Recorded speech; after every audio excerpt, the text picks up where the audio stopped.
Hello. What's up tonight, everyone? Welcome. Fine Tuesday to you all. Good to see ya.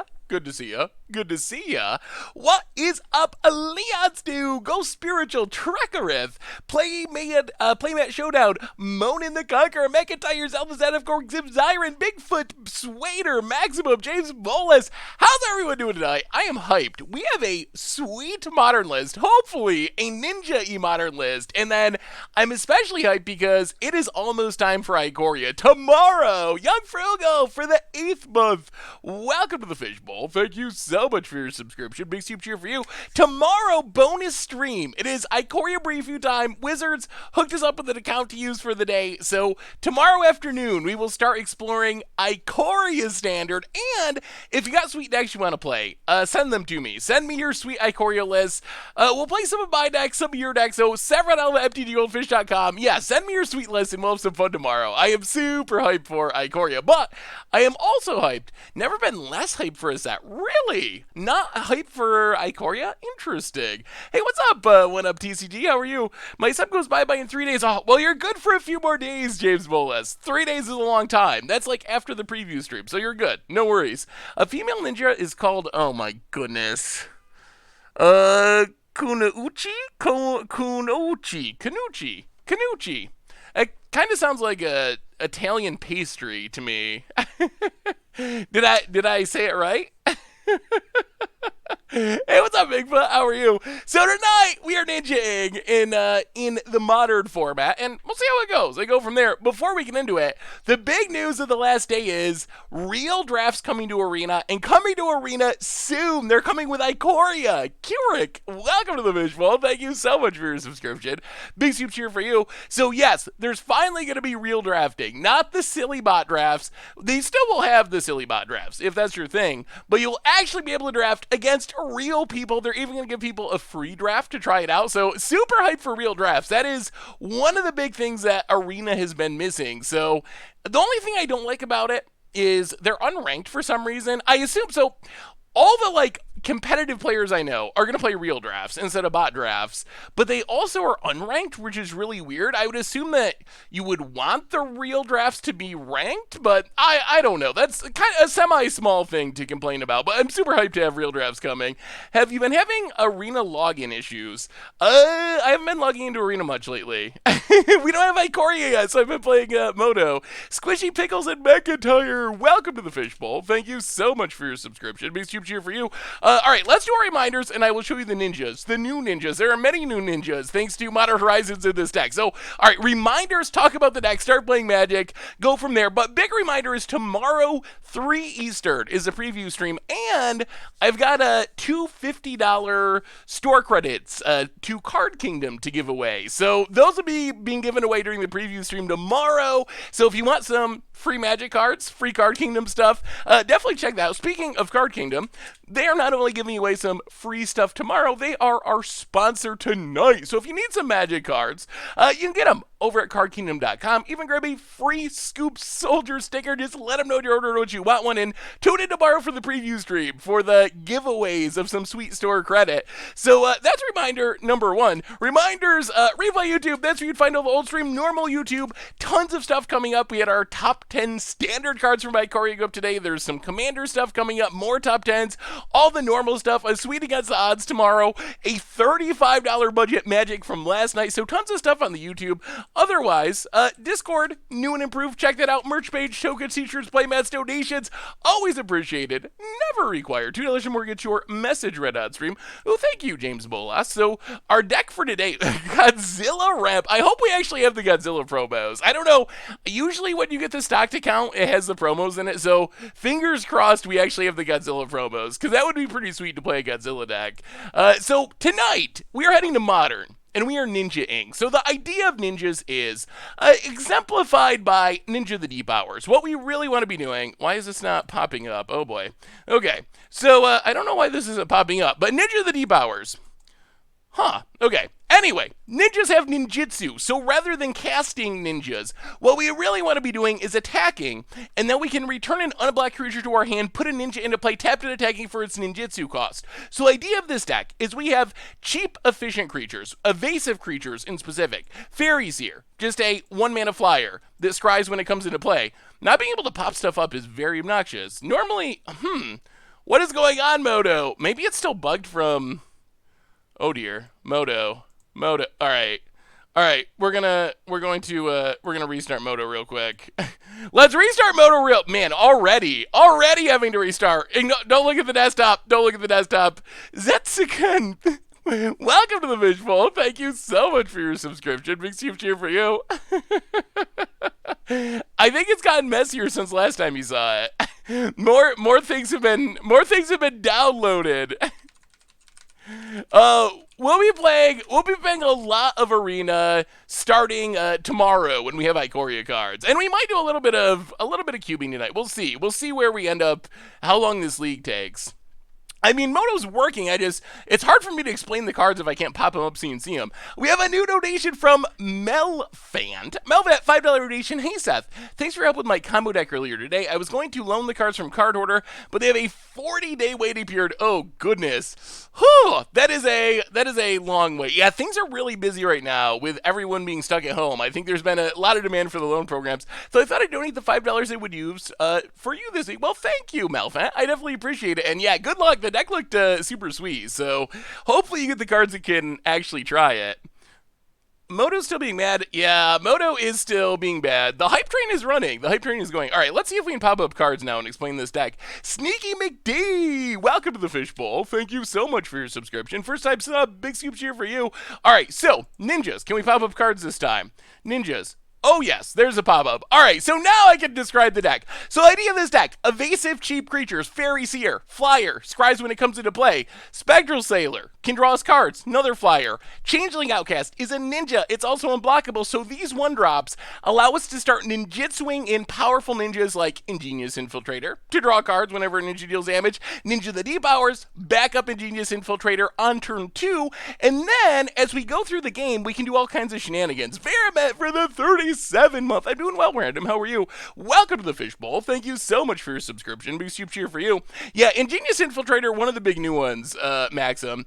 Triggering whenever, it's basically Ninja the Deep Hours, but it triggers whenever any ninja deals damage. Then we have Miss Syndicate Naga. Ninjutsu's for 3. When it deals damage, we get a copy of it, so we can go super wide. And then the big baddie at the top of the curve, Fallen Shinobi. Expensive, even with ninjutsu. When it hits our opponent, we get to steal their top 2 cards of their library and play them without paying their mana cost, which can be really powerful, could steal Primeval Titans and so forth. And that's basically what the deck's trying to do. It's a tempo deck, play the early evasive creatures, cheat ninjas into play with ninjutsu, use spell stutter sprites, mana leaks, force negations, dismembers to keep our opponent as bay while we just snowball our card advantage and our ninja advantage out of control. So that's the idea of the deck. Yeah, I'm excited about Fallen Shinobi. I think Fallen Shinobi, it has potential to do some really spectacular things. Obviously, it's matchup dependent, but when we hit the right things, oh man. Talia, welcome to the Fishbowl. Thank you so much for your subscription. Big soup cheer for you. Need to play a turtle. Wait, what deck are we playing? Moto, you never know. You never know what deck it will. Okay, it is ninjas. All right. Sometimes I just accidentally load the wrong deck. I shave for charity. Yeah, I've been growing my beard even more than usual thanks to quarantine. So I've just been letting it go. First match is going to be the same one that bugged out. Oh, please no. We shouldn't have the Liliana bug because normally the reason we kept getting the Liliana bug is simply that we weren't dying to 200 tokens. The hype trade continuing. Salty Amish for the 9th month. Calling that you hit an Emrakul with Fallen Shinobi this stream. Oh, that would be spectacular. If we can do it just once, just one time, it'll be worth it. So chat, what are you most hyped about tomorrow for the preview stream? Like, what decks do you definitely want to see? Oh, we have our good ninjas, but we don't have any way to ninjutsu them into play. We may have to mulligan this. Play this deck on Cockatrice 14-6. Ooh, let me take a look, Daniel. Fires Ultimatums. Ooh. That might get me to play Fires. Just play all the ultimatums and Fires have been mentioned. That might actually That might actually do it. I don't think we can keep this. When you're casting ninjas for 4 mana, they're pretty bad. We really need a 1-drop to get the fun started. Oh no. Oh no. Oh boy, this is a inauspicious start to our ninja stream. Well, there's the 1-drops. If only we could kind of combine together this hand and our first hand, it would have been great.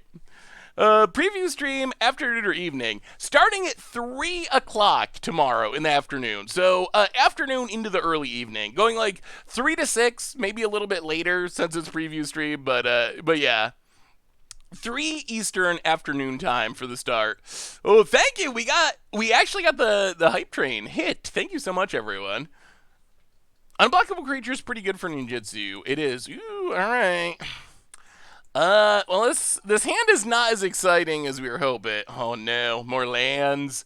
All right, well, at least we can describe with fairies here. We have a new donation from Sneaky McD, $3.60. Hey, Seth, been lurking for a while, finally decided to sub. Thank you for continuing to be a positive member of the community and providing entertainment during tough times. Much love, well, Sneaky McD. I appreciate the sub. I also very much appreciate the kind words. So thank you so much. Hopefully everything is going well with you in this crazy time. I've been brewing Pioneer decks. That's one of the weird things about Ikoria is honestly, while there's stuff I definitely want to play in Standard, there's a lot of stuff I want to try in Pioneer and Modern. There's a lot of cards that I feel like could be really good. Hey, what's up, Armchair? How are you? I've been brewing this deck in Pioneer. Ooh, let me see the Offspring. Opponent, yeah.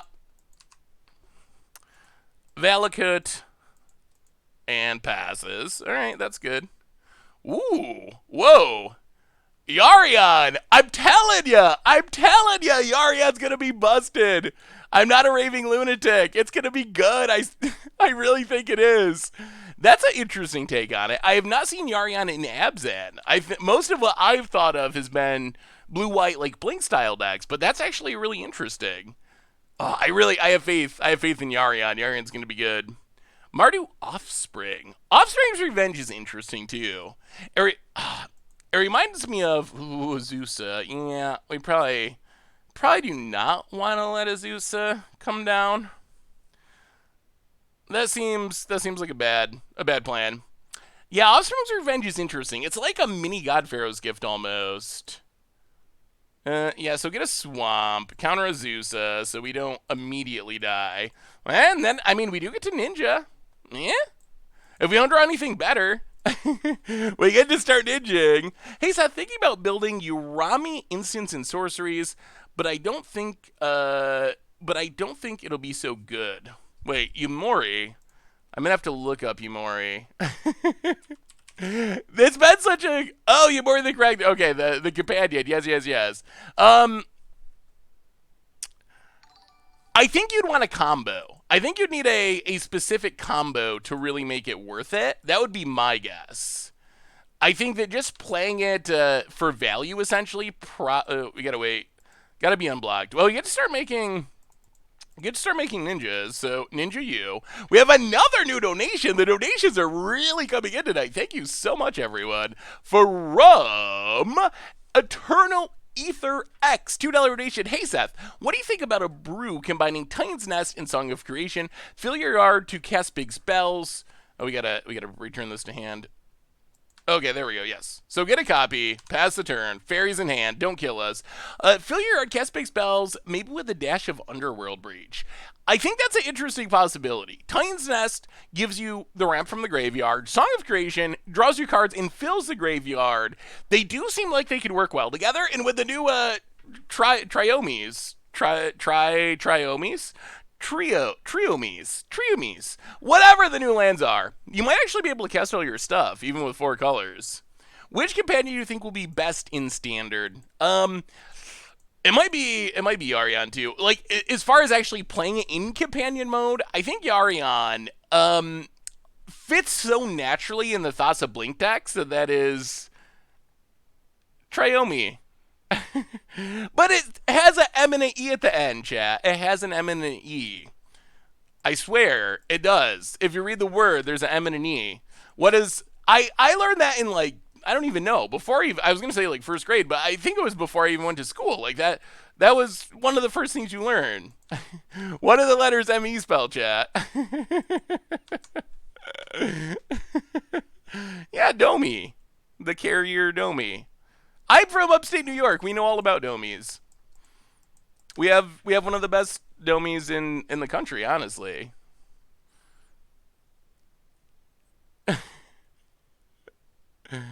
All right, so we have a lot of missed Syndicate Nagas.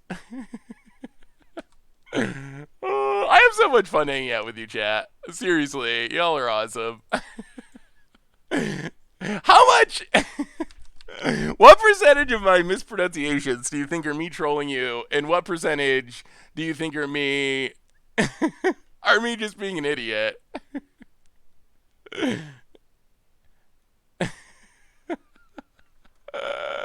Oh, toaster stopper! Don't say that. Oh no. Well, here comes the Titan. Are we dead? I deem M. Welcome to the fishbowl. Thank you so much for your subscription. Big super cheer for you. uh, there's definitely. I mean, it is a mixture. I do honestly mispronounce a lot of words. That is undeniable. But then I do also have fun with it as well. 0% troll. It's not 0%. Like, I know Bomat Courier is not Bonded Courier. Like, that even I know that. But there are a lot of actual mispronunciations, too. Mr. Rambo, I don't take naps. So many subs tonight. Welcome to the fishbowl. Thank you so much for your subscription. Big super cheer for you. So what's the first deck we should play? What's the first card we should play tomorrow? Also, even more important question. So I'm trying to figure out. We're getting to the time when I'm gonna start making Ikoria content. We always have a super special first episode of Against the Odds. What should that be? It's actually a really tricky set. So Ikoria for Against the Odds, there's like 20 decks that I think will be pretty sweet, but there's not one specific card. Like some sets, you get like Thassa's Oracle or whatever, like an I win the game card that is just like as soon as you see it, it's like okay, this is the card that's the first Against the Odds episode. This has a bunch of stuff that's like 8 out of 10, but it doesn't have like the single 10 out of 10 card, at least that I can see. Well, we are going to slam our entire board into Primeval Titan.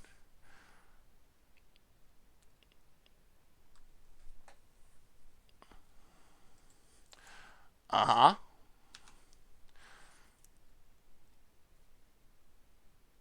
Hit our opponent. Opponent managed to go to 1.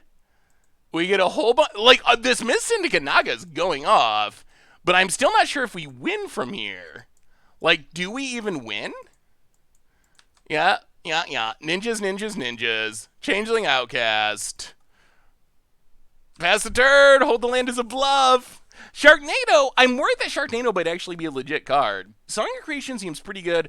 Song of Creation might also be a legit card, but I think we could do good against odd stuff with it. Oh, your sub didn't come up. I'm so sorry. It will. It probably will. Usually if that happens, it pops up in a minute. The Starman DX, welcome to the fishbowl. And just in case it doesn't, wait, is that it? Maybe? Rivia Gaver, another new sub. Welcome to the fishbowl. Thank you so much. Please say you're dead. Thank you so much for your subscription. Big super cheer for you. Oh, this has got to be. Look at all these ninjas.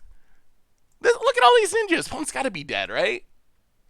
Please, please, please opponent.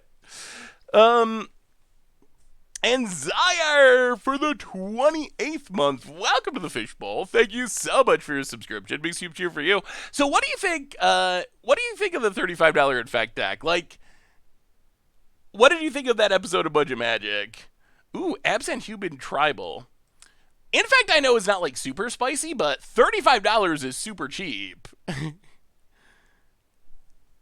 Oh no! Oh, we're gonna die. We're gonna die, aren't we? Oh golly.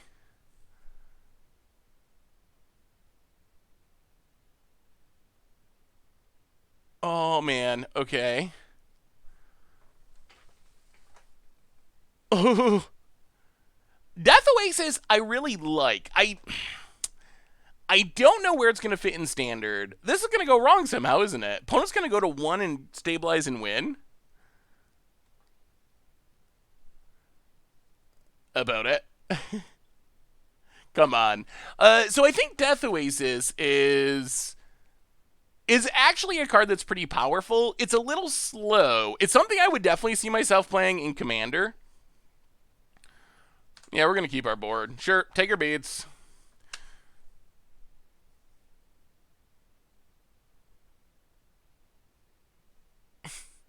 How does our opponent... Oh, they picked up all their tap lands. Okay. I was wondering how they had so much mana untapped ever playing for the Pact. Stream mode should be achieved. Phone Teleria West can get a 0. It is a Summoner's Pact. Summoner's Pact for Dryad.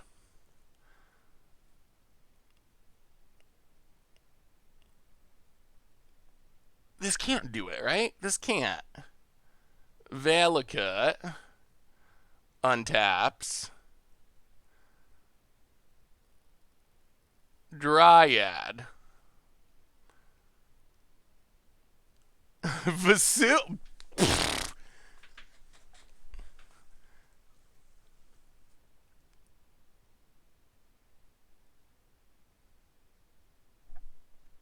Are we going to lose this?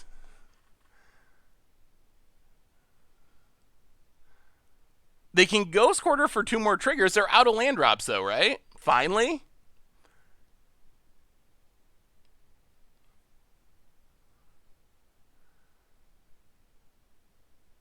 So in Ghost Quarter, get a land, hit us for 6. Oh, man. Oh, my goodness, this game. Muads, welcome to the Fishbowl. Thank you so much for your subscription. Big soup cheer for you. Opponent. Ghost Quarters gets a forest. Do they have a 2-mana ramp spell?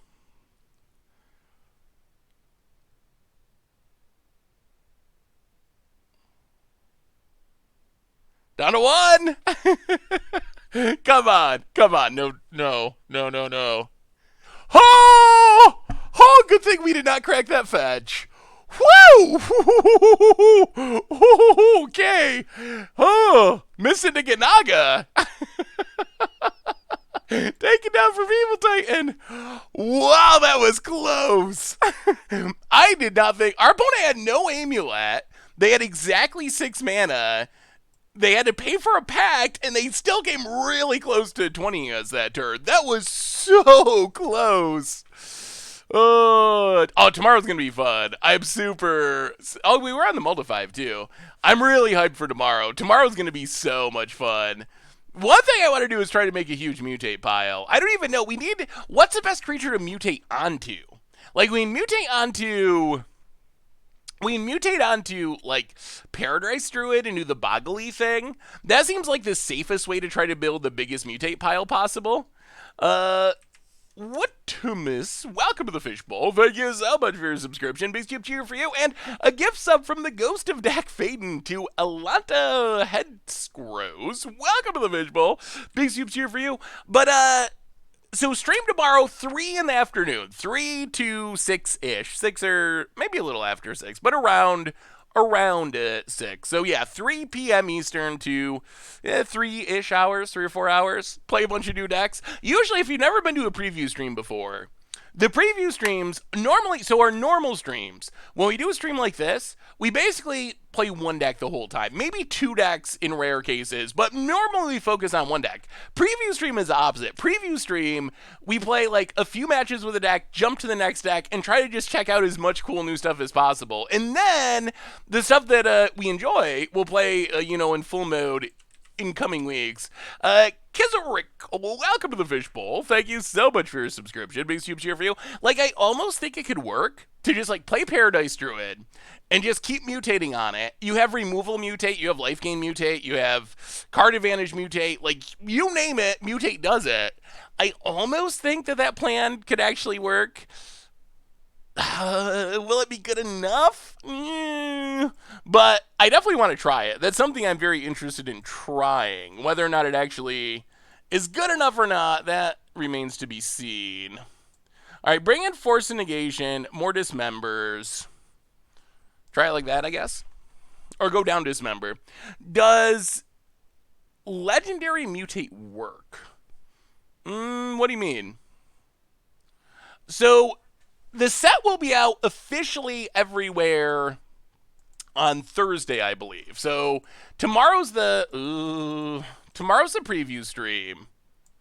Yeah, we can't let that happen.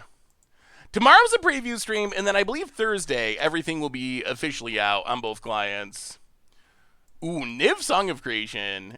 That does sound spicy. I like the idea of that. So many cards will be drawn. Fairy Seer, go. And Scry, go. We do have Ingenious Infiltrator for turn 2. I do not think we want either of these. Bottom. All right, live, Fairy Seer. Mutating a legendary creature, does that mean you could then play another copy of the same legendary that was mutated? I believe the answer to that is yes. I believe that only the top thing actually carries the name with it. So if you mutate onto the bottom, then you should be able to have a normal copy of the mutator. So that's my understanding, is it's just all about whatever the top is, and that's the name of the creature. Mutate is, I still think that mutate will hopefully make a lot more sense and be a lot less confusing once we actually start playing with it. That's my hope, at least, but I guess we will see. I'm hoping, like, there's weird fringe cases, but I'm hoping that most of the time it's fairly intuitive once you actually can, like, physically see the stacks happening on the battlefield. All right, Infiltrator, draw a card. I mean, off to a good tempo we start. Kaya Ashmore for the 37th month. Ooh, Aethergust is sweet. Welcome to the Fishbowl. Thank you so much for your subscription. Big soup cheer for you. Multiple companions to build around the multiple restrictions. Oh, I would love to try to build the multiple companion deck, but they actually have a rule with companions that you can only play one. So I don't think we can actually do it, unfortunately. Well, Polluted Delta, crack it. We gotta kill this Dryad. Snowgiver Island. Fatal Push Dryad. Get in, draw a card. Spiral the card advantage. Are you aware that your little changeling triggers Infiltrator? I am! It's technically a ninja! Ooh. We gotta leave up Aethergust. This could be a Primeval Titan turn, and we definitely don't want to get Primeval Titaned. Hey, what's up, Ophidian? How are you? Sakura Tribe Scout. We will get Sakura Tribe Scouted. That's fine. And Aethergust, it does not counter, so... Jingatha's gonna show up in decks. Jingatha's a weird one. When it comes to rating the set, that's one of the companions I think that is highest ceiling, in the sense that I think it's going to show up in a lot of decks, but I think it's also maybe fairly low floor. I don't think it's like super powerful compared to some of the other ones, like Luris. Redlow for the 8th month. Ooh, chump block time. Welcome to the Fishbowl. Thank you so much for your subscription. Big soup cheer for you. Well, play Fairies here. Scry.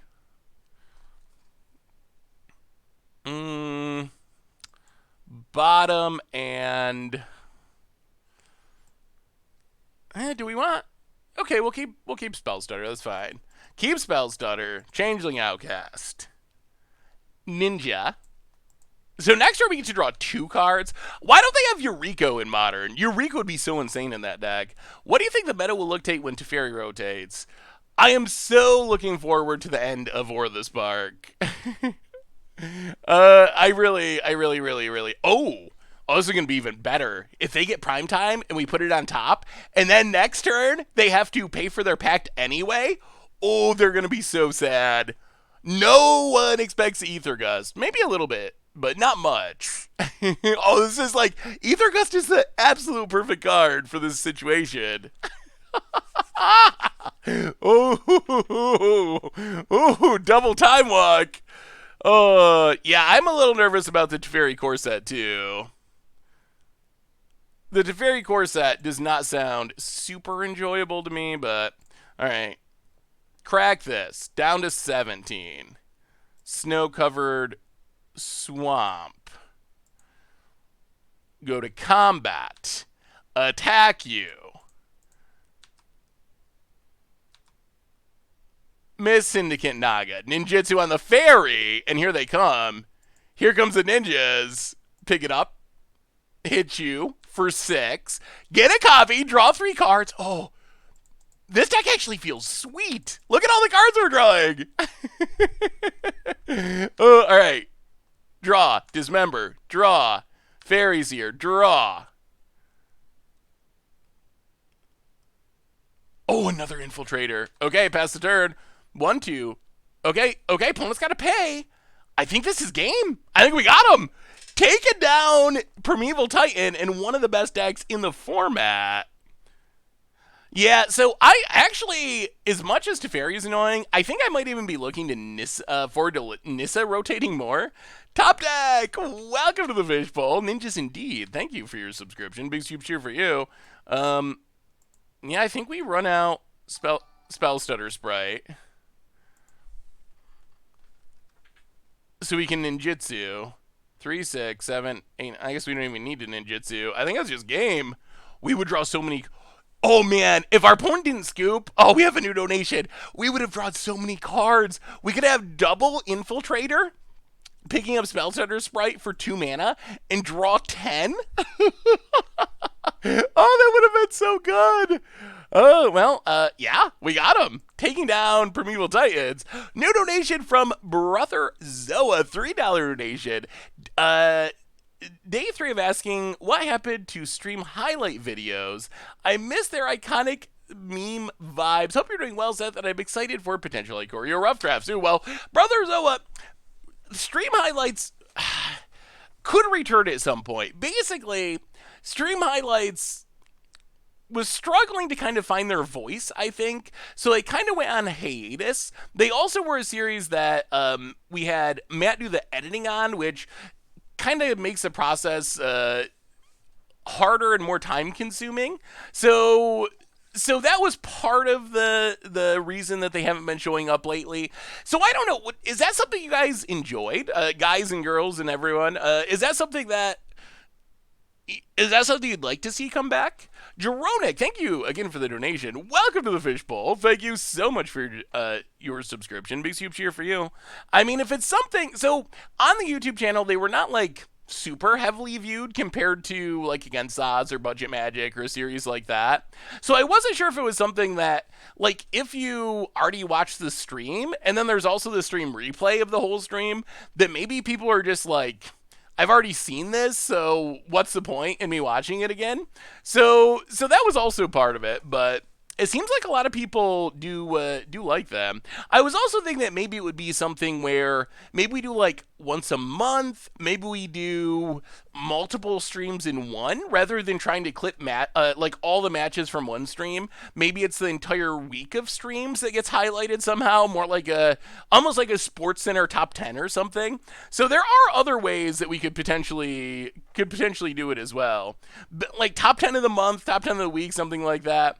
Well, it seems like everyone here actually really likes them. So, The other upside is there are some people, I'm sure, on the YouTube that probably don't know about the stream, honestly. So that's the other reason that I liked having him up there, is it's a good way for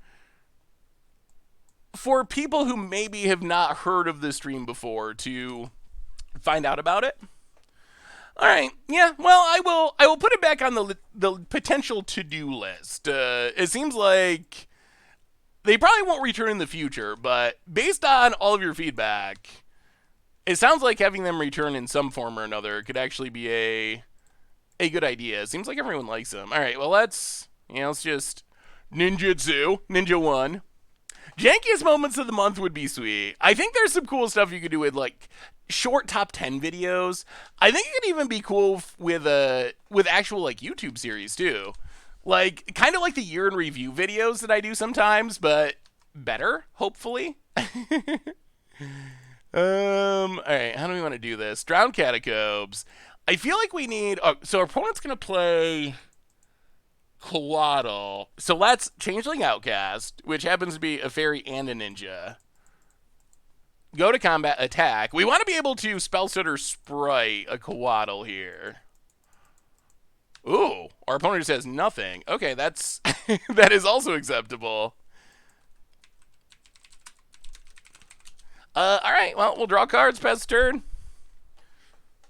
Oh, we're 1-0. I forgot to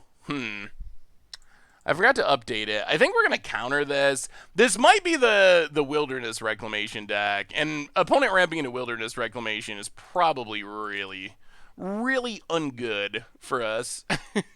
Wilderness Reclamation's a good card. So we started posting the top 10 lists for Ikoria. Standard went up today. What is your number one, just like from a competitive perspective, number one Ikoria card? Like, out of Ikoria, which card do you think is going to be most busted in Standard? Not what do you want to play most, what's most fun, just like purely the Oko of the set for Standard. Fiend Artisan, Song of Creation. Okay, those are good. Those are good picks. Fiend Artisan, I think, is a really strong card. Temur and Jeskai Mutate Mythic. Those seem sweet. Flash Octopus is getting a lot of hype. Basic Island is always a safe pick. Now let's play Drown Catacombs. Go to combat. Oh, we are going to draw a few cards. Attack, attack, attack. Ninja of the Deep Hours. Pick up Spell Stutter Sprite. Oh, the cards. Give us those 4 cards. Oh, we are going off. Yes, please. Also Island, also Spectral Sailor.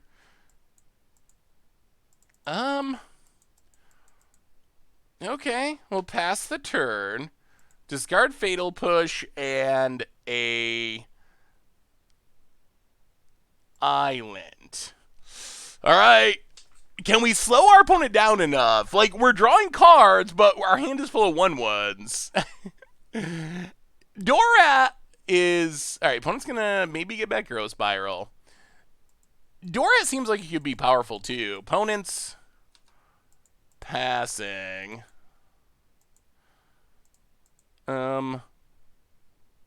Spectral Sailor? I feel like our opponent's setting up for a Cryptic. Spectral Sailor, Spectral Sailor. Unfortunately, not fairies. Untap. Fairy Seer. Okay, resolves.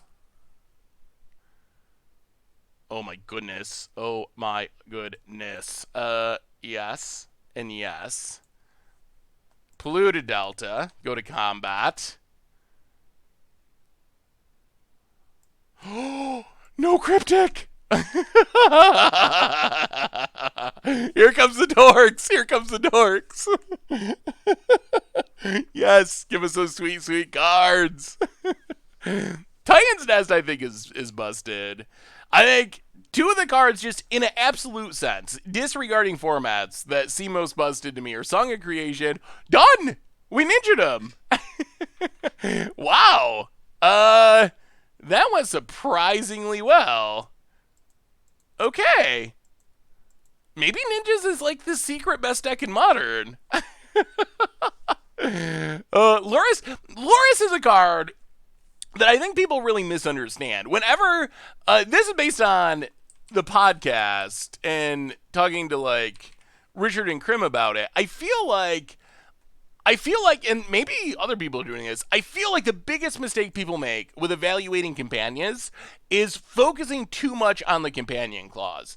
Loris is a card that, outside of like Legacy and Vintage, I don't think there'll be a ton of decks that play it as a companion, but I think it's a card that if you just erase the companion text, if companion was not on there, and you just had a 3-mana Orzhov hybrid 3/2 lifelink that let you recast a 2 CMC or less permanent each turn, that's a very strong card. Like, that is on its own, no companion. That's a really strong card all by itself. So I feel like Luris not necessarily awesome as a companion because it is kind of hard for some decks to build around, but it's just it's like Emery or something. It's a really good card on its own. Yeah, Uzalith is a good against the odds choice. That one is high on my list for against the odds. Also, since we're talking about future stuff, I'm trying to figure out another Goldfish challenge. Did any of you hear? Like, I got a bunch of them on Twitter. I was amazed how many people did the Seven Dwarves challenge.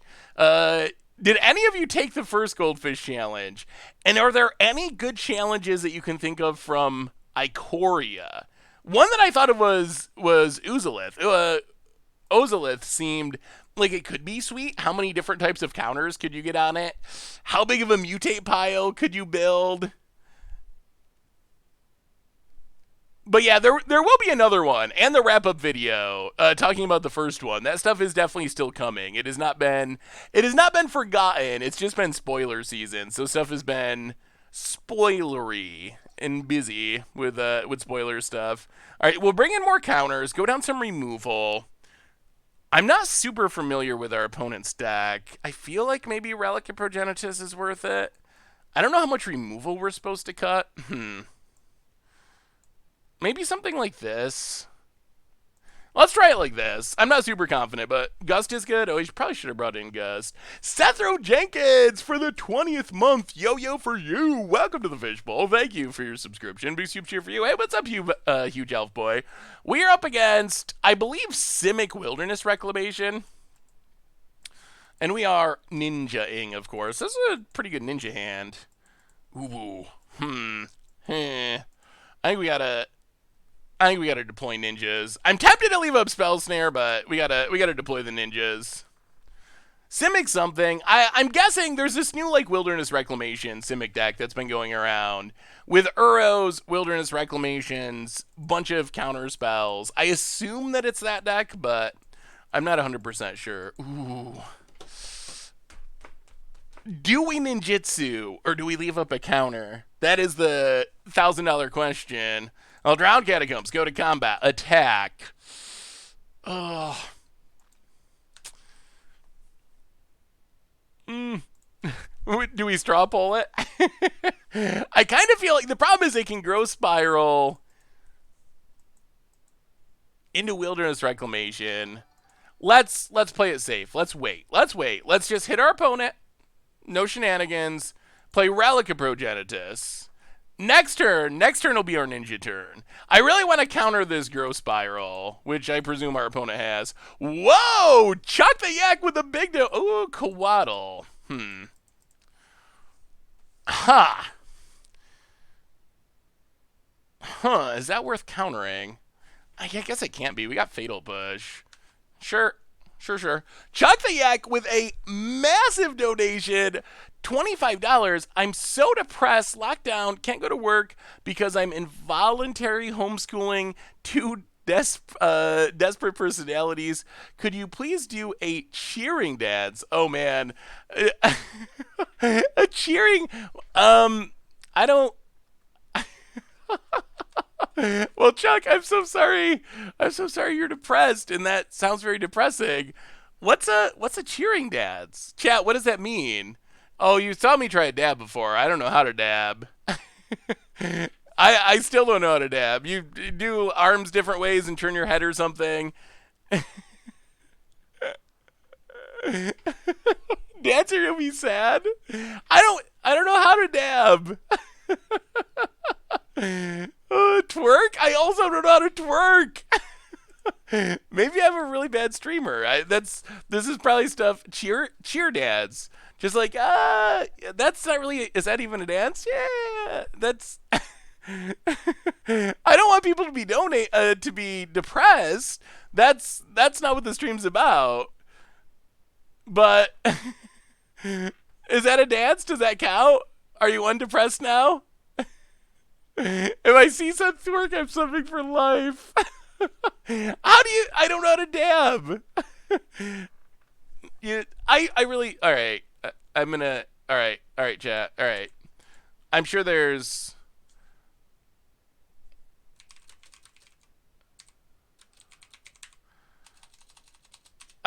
a, I don't think, I don't think that's it. I think they're talking about something else here on Google. Huh. I mean, I I guess it is. Yeah, all right. So no dabbing. Oh, Fortnite. You got to put Fortnite in there?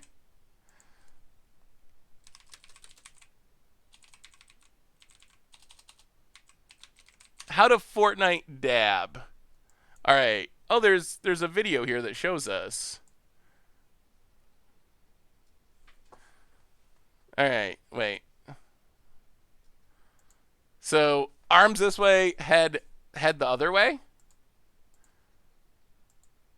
So, arms this way and head this way into the shoulder. That's not very good though. I don't think I'm doing it right. I'm so bad at this. All right, opponent is hitting us. Was that good? Was that good? Rate my dab, chat. 10 out of 10. What is better, my pronunciations or my dabs?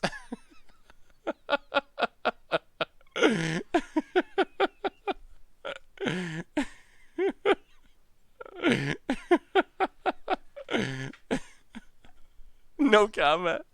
Nate Fennelly, welcome to the Fishbowl. Thank you so much for your subscription. Big soup cheer for you. Yeah, we might have to pull that. Well, Chuck the Yak, hopefully this cheered you up. And I'm sorry I'm not a better dancer, or dabber for that matter, but I hope things get better. It's a hard time, but we'll get through it. We will. And if I do anything to help, I don't know what that could possibly be, but if there's anything I can do, let me know, Chuck, because it is definitely a crazy time. I don't take naps. Gifted the gift subs. Thank you so much. Welcome to the Fishbowl. Regular size Jesse. Thank you for your subscription. Big tube cheer for you. Thank you, thank you, thank you. Yeah, our opponent might be a little annoyed.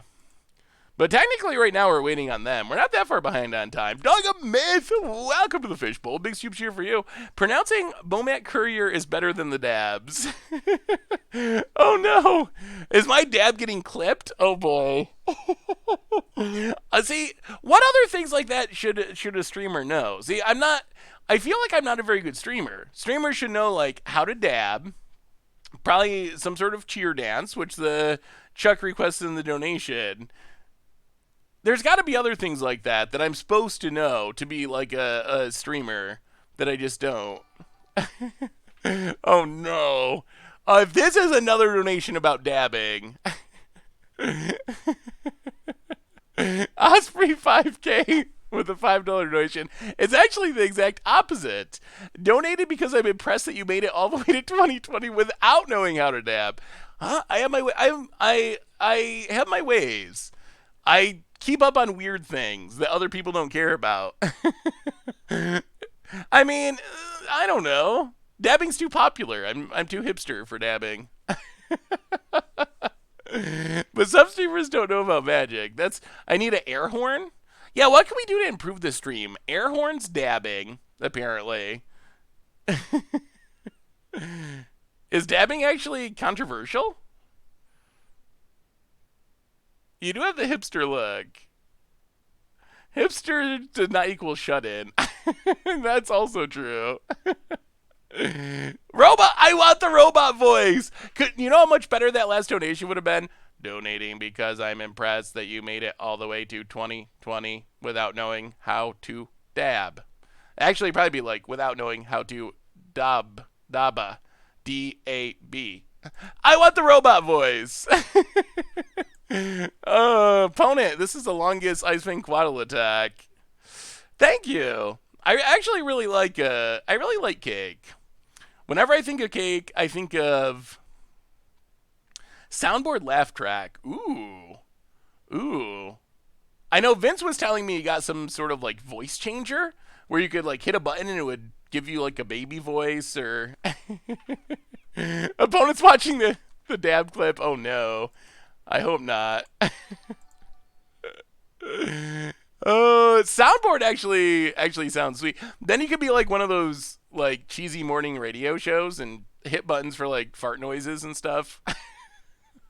We have another donation. Us free 5K. Okay, now I'm $5 donation. Okay, now I'm donating for you saying that you're too hipster to know how to dab. You're the best hipster, Seth. Well, thank you. Thank you, Osprey. Oh. The way Kenobi uses it, is more terrifying than funny. That is Vince. You can probably see that about like half of the things that Vince puts on the internet. There's some days when if you follow Vince on like Twitter, he'll tweet things you're like, I really didn't want to think about that, Vince. I love you, but are you concerned that your opponent is watching you stream and knows your cards?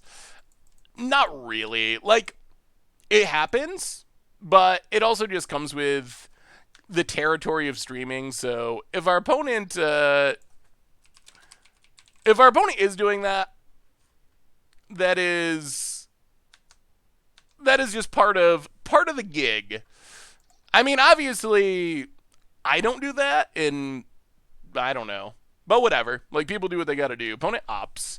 We have a ton of gift subs. Dog of Myth handing out so many gift subs. Niche, Rexius, Dragon Mage, Marcelly, and Sir Spiffy. Welcome to the Fishbowl. Thank you so much for your subscription. Big soup cheer for you. Thank you, thank you, thank you. And big thank you to Dog of Myth for handing out all the gift subs. Thank you for the cheer, Backyard. Thanks for the content. I appreciate your streams. Well, I appreciate the cheer. And you hanging out. The Buy a Box promo doesn't have an MTG equivalent. Yeah, that is actually really weird. That the only Godzilla Buy a Box promo is the Buy a Box promo. And I don't think that card's that bad. I really don't. Oh, God. That's not a card we really wanted to see. Well, kill this. Yeah, Wilderness Reclamation's a powerful magic card. And we couldn't actually stop it. We left up this Spell Snare for 1,000,000 turns, and it did 1,000,000 times nothing. When is Commander Clash coming back? So this Commander Clash season, has Tomer actually said anything about it yet? I still don't want to... You should record a video about how to dab in MTG. Alright, there's the bouncing. Ugh. Well, let's Changeling Outcast go. This one's looking a little worse. Bat Boss, welcome to the Fishbowl. Thank you so much for your subscription. Big soup cheer for you. I also heard on Arena they are giving away Godzilla promos for entering the real drafts, which is actually kind of a sweet promo. Is your opponent playing Autumn Simic list? I don't know. I know it's Simic, it's got Uro, Wilderness Reclamation, Counterspells, Mystical Sanctuary. I actually don't know where the list comes from. Oh, is it any draft? So I'm going to have to do a bunch of drafts to get...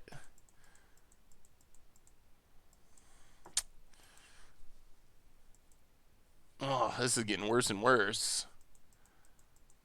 Ugh, it's going to be hard to get out of this. Alright. Opponent gets to untap all their lands. Sure. Opponent cracks. Once Vince tweeted they had the best Spirit of Magic and I was very offended. Vince knows that isn't true. Well, alright. I guess we're sacking the relic. Drawing more outcasts. Oh, dear. Are they, like, Nexusing? Yeah, they're Nexusing. Why is Nexus a Fate of Magic card? Why?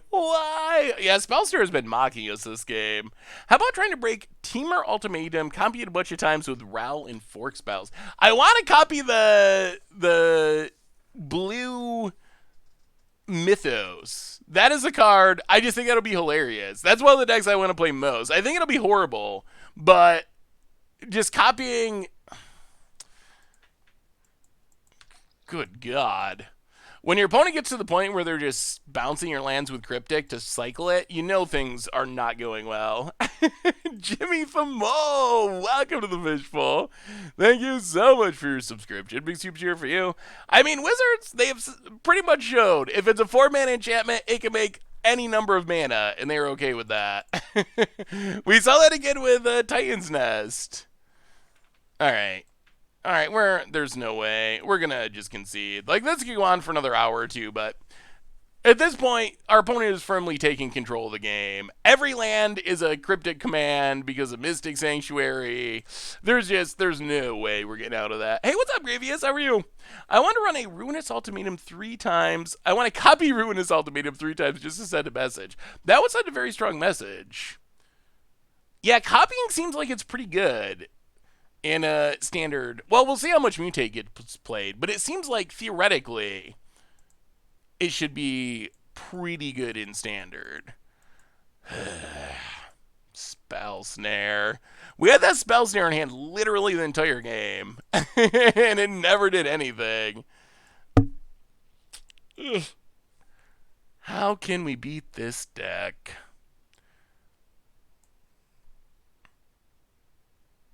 Yeah, we'll bring in the Ether Gods. Basically, we gotta have our counters, I think. Let it go as long as possible. All the more cards to draw. Yeah, I don't like drawing cards as much when I can't resolve them, though. I do like drawing cards, but I also enjoy resolving cards that I draw. This hand doesn't do anything or stop anything. It's just bad.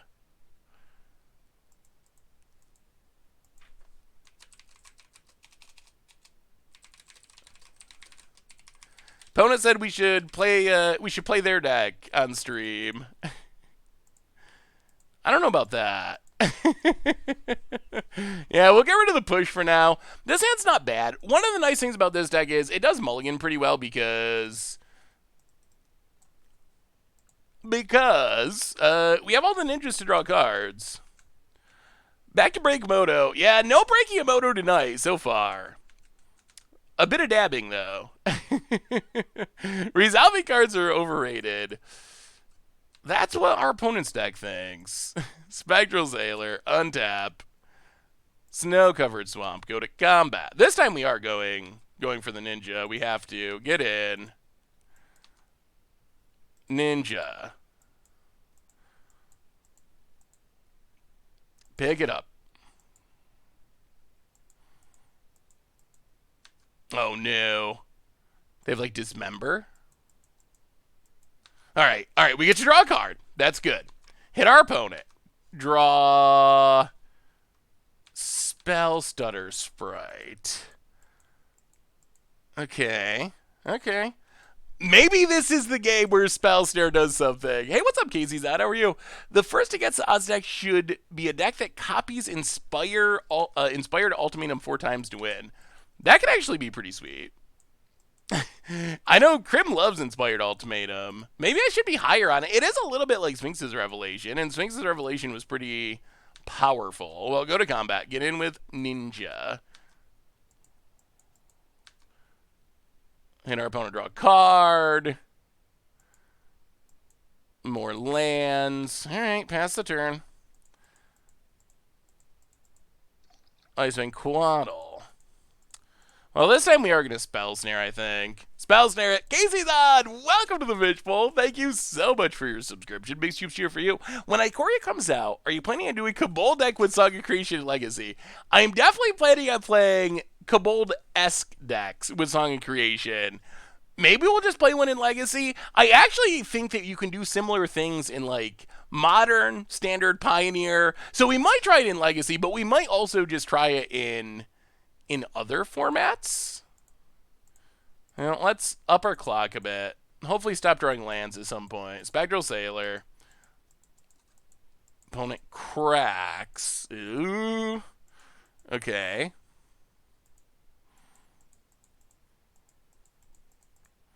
Yeah. Force a negation. Untap. Ooh, Infiltrator is good. Infiltrator is decent. Crack Polluted Delta, that's what we wanted to see. Come on, more counter spells. Snow Covered Island. Go to combat. Attack, attack. Ooh, Ninjutsu. Draw 3 cards. Oh, come on. We need a counter. We need a counter. We need a counter. Opponent's down to 10. Draw. Number 1. Counter? Missing a Ganaga. Missing a Ganaga. Crown Catacombs. Oh.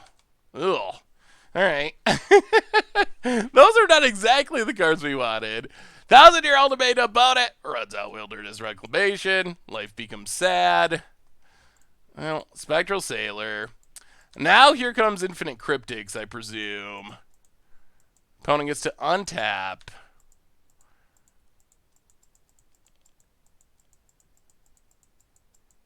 Ooh! Okay. That's okay.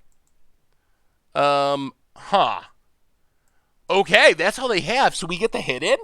That's really good news. That's incredibly good news. 3 Eastern tomorrow. 3 Eastern tomorrow. How's your chance that you play all the ultimatums in a deck? Ooh. That could be a good against odds deck. We have 1 Snapcaster. 1 Snapcaster in our deck. So these cards are fine in the graveyard. Split these.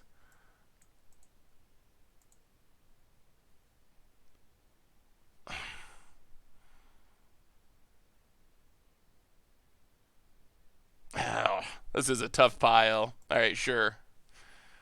Sure. All right. All right. We need this turn to be good. Untap. Spelt Stutter Sprite. Oh, all right. So we get to draw a bunch of cards. Is it going to be enough? Is it going to be enough? We go to combat. We attack. We miss Syndicate Naga. We draw a ridiculous number of cards. 5. Give us some counters. Give us some counters. Oh, 4 cards. Ninja. Draw 1. Counter Squall. Okay. Ether Gust. Okay. Oh, snap. Okay. Okay. Those were draws. Those were draws that we wanted. Oh, that was really good. You think Thing in the Ice Heartlagas act shenanigans will see against odds play? I think possibly. We have another new donation. So many donations tonight. Thank you so much, everyone. From Day and Wildfire. Hey, what's up, Doug? Accidentally went infinite with Riku for the first time. 1,000 years to my board. Cast Manamorphose into Narset's Reversal. Ooh, congratulations. That sounds like a pretty fun turn. Manamorphose busted everywhere. There's so many good commander cards coming up. Huh.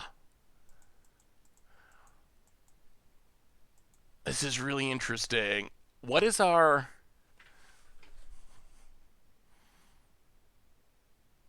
Okay, so I think what we do is just play Drowned Catacombs. Pass the turn. Discard Fairy Seer. Actually, we'll discard Darkslick Shores. All right. So opponent untaps. If our opponent taps out, we can Ether Gust Wilderness Reclamation.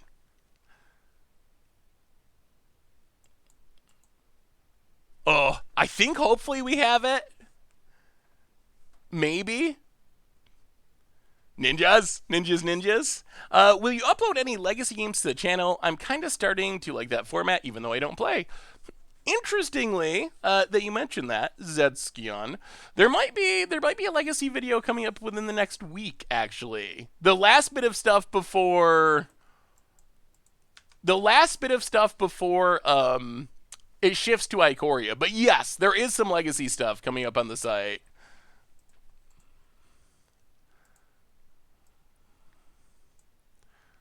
All right. Opponent. Floating. Untapping.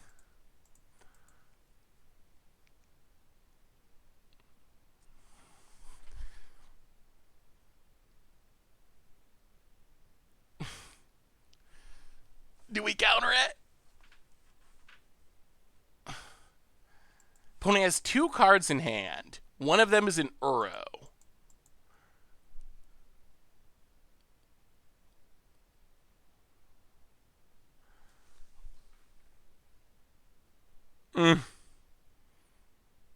Wait, do we know the other card? Chemist's Insight, Factor Fiction. Well, we can't get rid of it for good, right? It'll still go back in. If they counter back, we could just lose. Well, alright. I think we counter it. Come on, no counter. No counter. They only have 1 unknown. We know Uro's in hand. Come on. Ninjas, get there. Yeah, it's not so much that our opponent getting extra turn is scary, but with us only having 2 mana, I feel like if they get to untap, they can overload. They have so much mana that they can draw a bunch of cards and just overload. And we got the GGs. They can draw a bunch of cards and potentially just overload our counter spell and get in a position where we can't win. So I feel like that's our best shot of not letting our opponent back in the game, especially with Chemist's Insight and Uro being 2 of the cards that our opponent has. But it worked! It worked! It worked! Old Fish will return. Well, I didn't say exactly Old Fish will return, but there will be a Legacy video on the channel. And I'm sure Old Fish will return at some point as well. Because I do like Legacy. And we played Legacy on stream last week, and it actually went pretty well. People seem to like it. So there will be more Legacy for sure. But honestly, the next month or so, so content-wise on YouTube, through this weekend is mostly old stuff. But then next week, we will start Ikoria stuff. And once that starts, it'll be a lot of standard with some modern and Pioneer mixed in. But basically just focused on Ikoria stuff for a few weeks. So that's what's coming up. I also really like Legacy. Ninjaaaas, welcome to the Fishbowl. Thank you so much for your subscription. This is for you a reminder that our sponsor tonight, and our sponsor who is giving away some... Why can't I type that?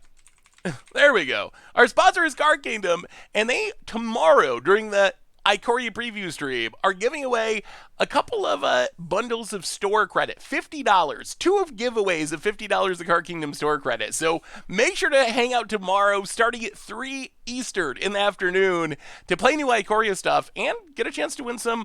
That's like half of a box, or a bunch of singles, or more than a commander deck. So a decent amount of store credit. So keep it out for that giveaway tomorrow, which, yeah, it's going to be sweet. I'm excited that we're going to be able to do that. So far, so good with the Ninja deck. We are 2-0, 2-0. Took down Primeval Titan and then took down Wilderness Reclamation. So it is working. What are we playing tomorrow in the pre-release? So if you've never been to the preview stream before, little different than normal streams. Rather than playing one deck, usually just play a whole bunch of decks. Try to play as many, like a few matches with as many decks as possible to just see all the new cards. Also, if you have standard decks in specific, or really any decks with Ikoria cards, but email them to me. I'm going to be putting together a list tomorrow for the stream. So if you have cool things, yes, West Coast would be noon. 3 Eastern, noon West Coast. But if you have cool standard lists with Ikoria stuff, send them to me, StefranAlva@MTGGoldfish.com, and maybe we'll try them on stream. There's a lot of stuff I want to try. And what we don't get to, we'll try for Budget Magic and Against Odds and streams. We're starting at 3 p.m. Eastern tomorrow. So 3 Eastern, noon Pacific. Although I think it starts a little earlier than that overall, so you will have... Just Peter, welcome to the Fishbowl. Thank you so much for your subscription. Big soup cheer for you. So you probably have a bunch of people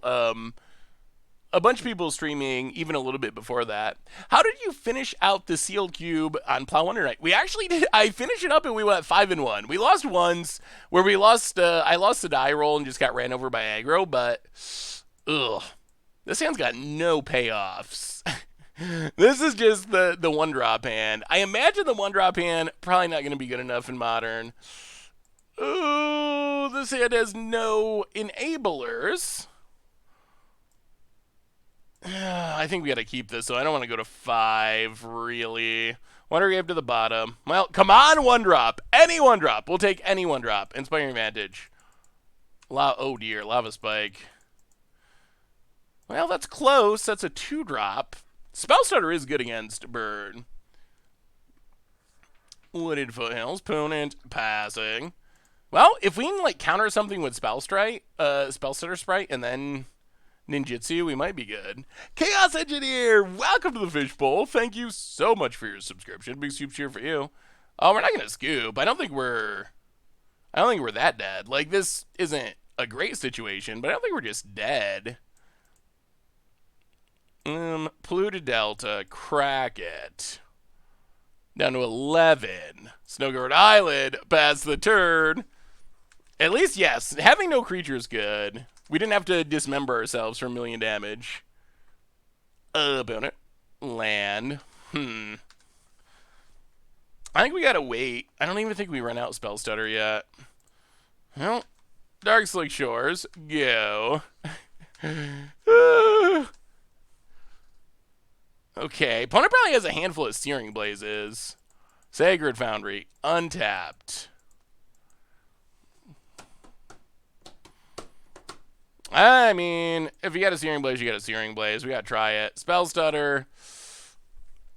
Not guaranteed because they can kill it with the trigger on the stack.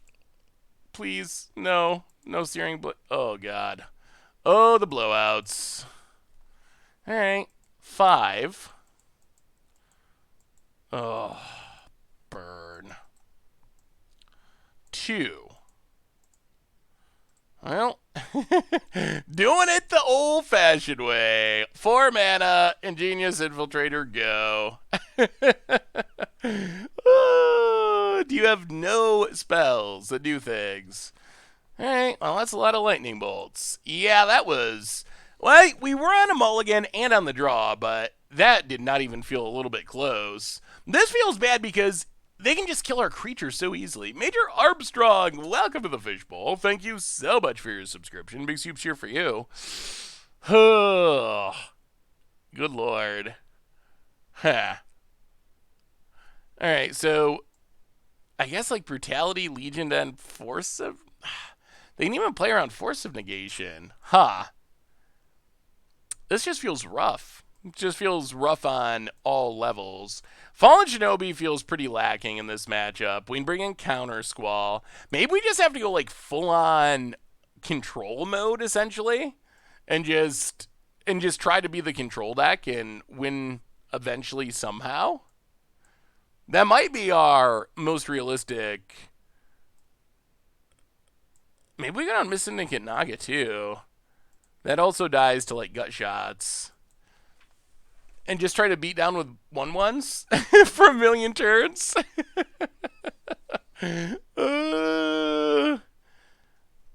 Hard for us for the same reason it's hard for Infect. Yeah, like Burn, they don't normally want to be killing your creatures with their burn spells, but in a matchup like this, they're more than happy to just like keep burning out our creatures. Okay. Yeah, this feels tough. We don't even really have life gain. This just feels like a hard matchup. Whose soul do I have to feed to Richard to get Seth to acknowledge my dinosaur hippo? Wait, you have a dinosaur hippo? Oh, Karuga? Karuga's an interesting companion. That's actually my... Yeah, this does feel like a bad matchup. That's actually my my favorite. If I was going to get a companion for a pet, Karuga would be my pick. That is my #1 pick. The one dream I've had for Modern was I could build an all-dog deck, not even spells, unless there were dog-themed, but I can't even do it to download Moto. I mean, I think it's possible to build an all-dog deck. I don't think it would be super competitive, but there's a lot of hounds in Magic. The Kitchen Finks decks. That's Heliod. Those style decks, I think, are where you want to be against Burn. Dark Silk Shores, go. Well, this hand's okay. We can kill things. We can counter things. Who knows? Who knows? Mountain, Lava Spike. Well, Spectral Sailor. Snow-covered Island. Go to combat. Hit ya. For 1.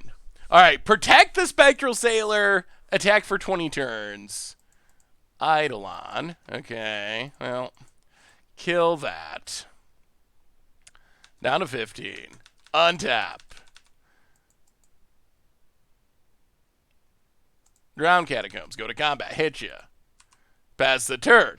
18. The clock is on. The clock is on. Soul Sisters is also good against burn. All right. Goblin Guide.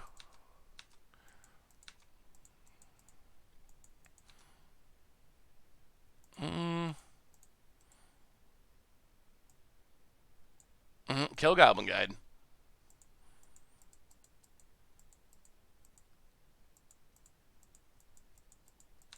Sure. Polluted Delta. Go to combat. Get in. Hit ya. Crag Polluted Delta. I mean, this is kind of working.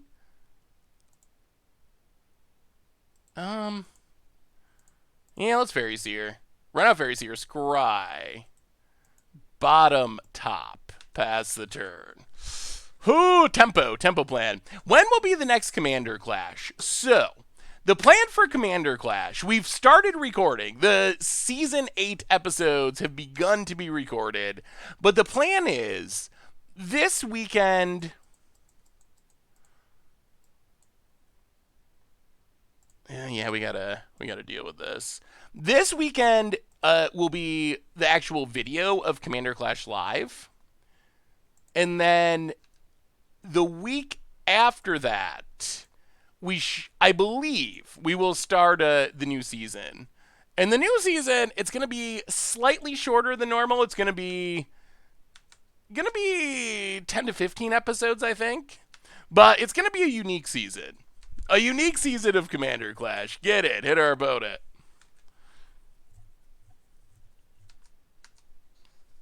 Oh, yeah, you're right. We should have... If we're going to do that, we should have Snapcastered in response. Very, very true. Well, untap. Combat. Hit ya. Down to 9. Boros Charm. Well, counter that. Down to 7. Or down to 6. Lightning Bolt. Well, I mean, we gotta go for it. Counter it. Oh, are we gonna lose because we took that 2 point of damage from Snapcaster? Oh, hopefully not. It's definitely possible. Boat it. Lightning Bolt.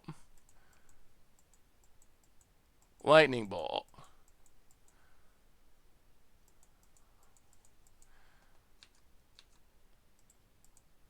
Hit you.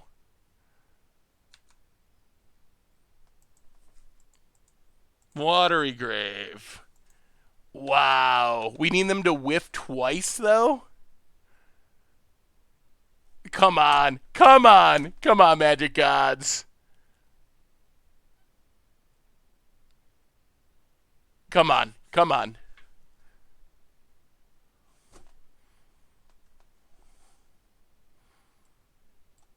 Well, come on, Force of Negation. We are going to lose because of that. Yeah. Oh, actually, though, they probably had lethal anyway. Their other card, what could it possibly be other than a land? So I think our opponent just memed it for 1 damage. The 2 life might have mattered. Like,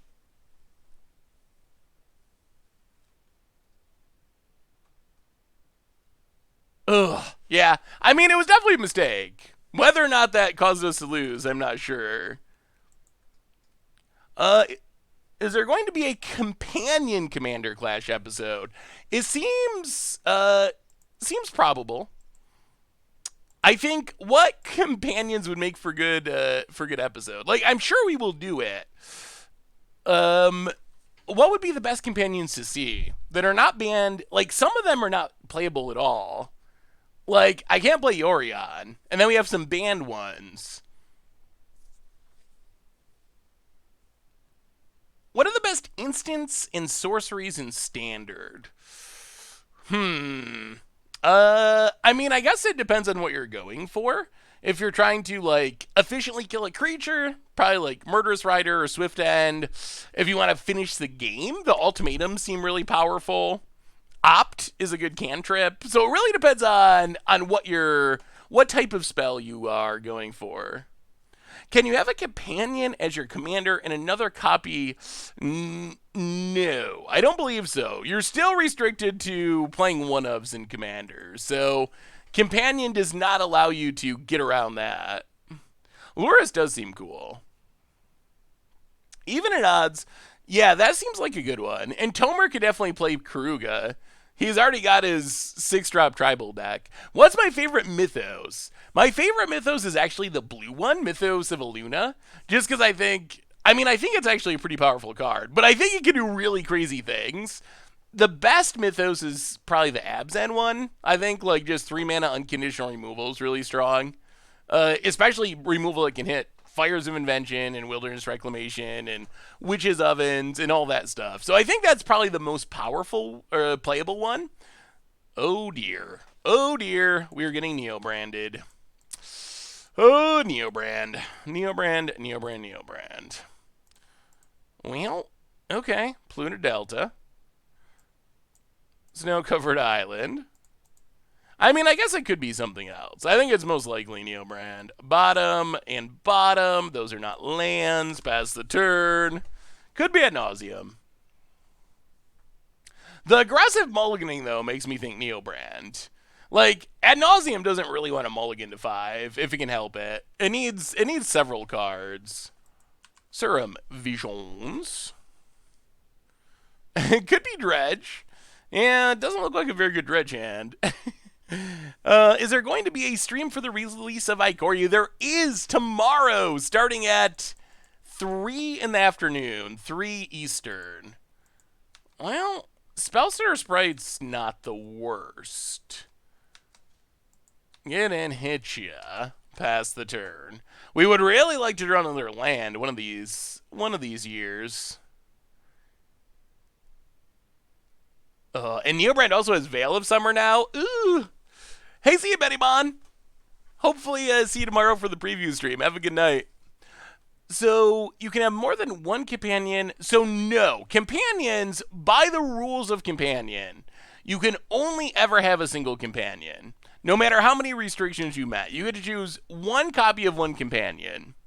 Because that was my first thought is, I'm going to make this like against odds deck where we try to play as many companions as possible. But that's not actually allowed under the rules. Well, let me see, Jack made this a couple months ago. Are there any Ikoria editions? God Stump. Looks sweet, kind of like a green-black sacrifice deck. Oh, do we go max punishment? We gotta go max punishment. Okay, so how does this go wrong? They tutor up Allosaurus Rider. Land Eldritch Evolution? That would make us die. We're gonna wait. We want the max blowout. I want the max blowout. I want to kill our opponent with their pack. There's Allosaurus Rider. Oh no, they really do have Eldritch Evolution? Oh, we can't counter an Eldritch Evolution. We can counter Neophor, but we can't counter Evolution.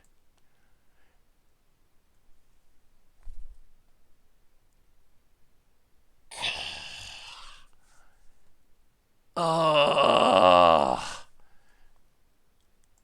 Gosh. Ugh. They exiled Neoform. Oh.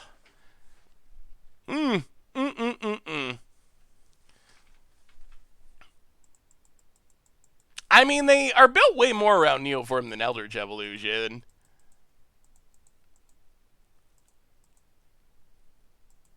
The problem is we can't get rid of this Grizzlebrand. Well, we might still have a shot. We'll see. Opponent draws. Oh, maybe that might have been a pun. It was definitely greedy. Yeah, I mean, we're going to stick it out because there are windows that could maybe allow us to do something. Although our opponent could also have disruption. Self-Mill Garuda combo. That's another deck that I actually want to try to build. It just seems really funny. I don't know. I don't know if it'll be good, but it does seem really hilarious. I've seen you could just play a whole bunch of clones is another way. Like Spark Double is definitely the best clone. Mirror March, doesn't they have legendary issues? I guess with Spark Double it works. And then you just try to mill more Garudas. That I like the idea of it. It seems really janky, but also pretty funny. And I think it could win a game every now and then. Like it seems like it's close enough. Oh, I think Demir Flash is going to be good. I mean, it has the tools to be good. Although I'm not 100% sure if it's like Sultai or Demir or where it ends up, but I do feel like it got a lot of pieces to be good. Thankfully, our opponent's really tanking on this, which makes me think maybe we're not just like literally dead.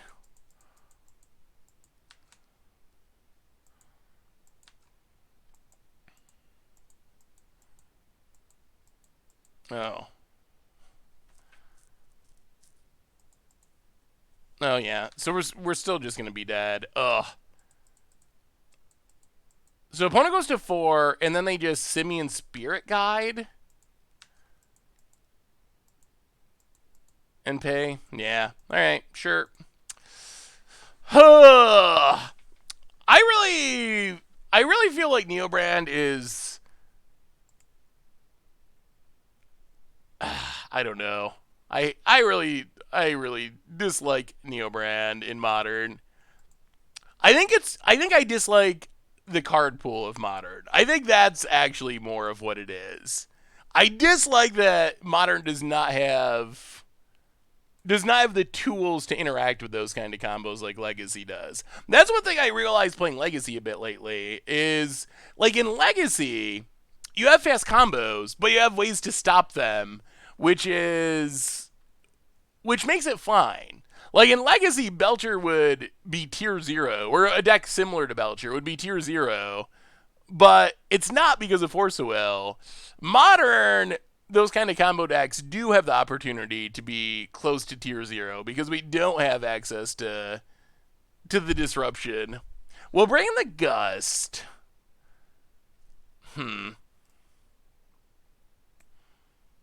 Fatal Push does literally nothing. Dismember also does pretty close to nothing. I guess Tyrant Scorn can at least bounce, which is better than literally nothing. Brutality, maybe. Alright, run it like that. Yeah, Force Negation's fine, but it doesn't stop creature combos. And most of the combo decks in Modern are actually built around creatures. Well, that's not going to do anything.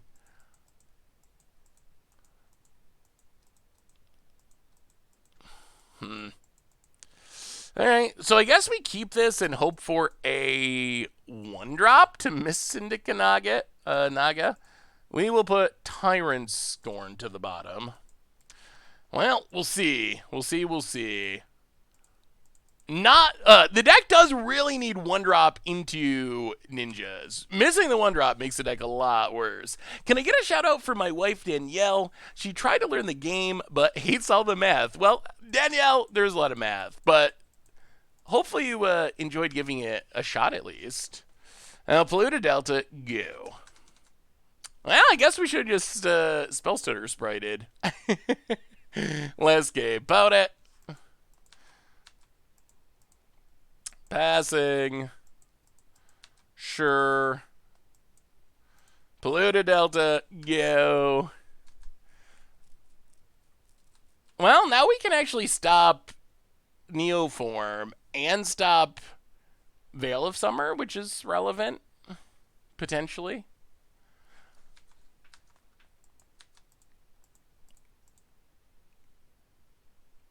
Oh, we could try to put Fallen Shinobi into play if we draw land. The reverse Reno? Maybe. Pout it. Alright, let's Spectral Sailor. Untap. Ooh, alright. Well, another force. Okay. 2 Force Negations is a lot for our opponent to fight through. Hit our opponent past the turn. I mean, hopefully that's enough. If they actually went through 2 Force Negations, that would be insane. That's what I want. Fallen Shinobi's Stealing Grizzlebrand would be so sweet. Land. Brutality. Well, hit our opponent.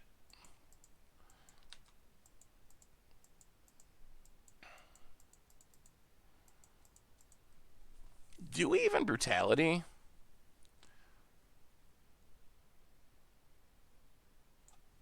And let's pass. Yeah, this could be the matchup where Fallen Shinobi actually does insane things.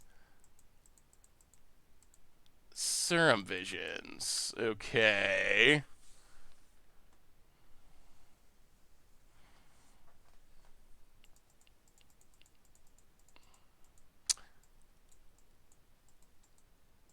I like having access to 2 forces and Spell Stutter. I feel like if we just leave up interaction, it's going to be really hard for our opponent's deck to win.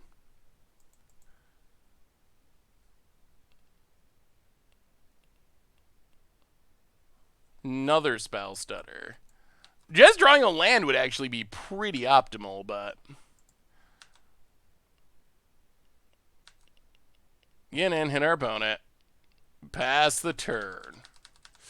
Alright, something's going to happen here soon.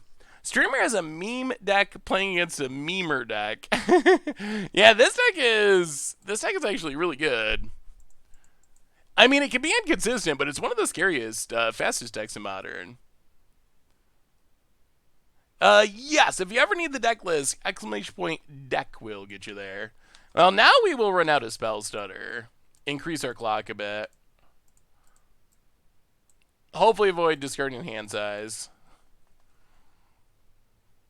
Yeah, Snug over an Island. Spell Stutter Sprite. Untap. Well, go to combat. Hit ya.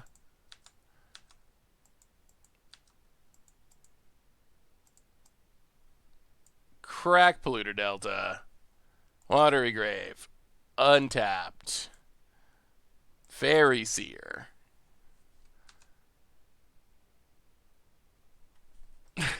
We cannot find this land. We just cannot find land number 4 past the turn. Ooh, all right. About it. So far, so good. Summoner's Pack.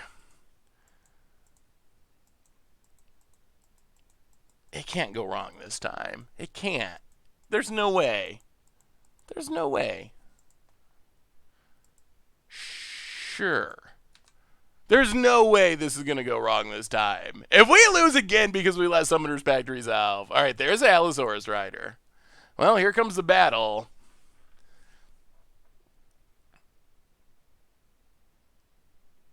Allosaurus Rider. Exiles a couple cards. Oh, they're not going to go for it? Okay, interesting. Sure.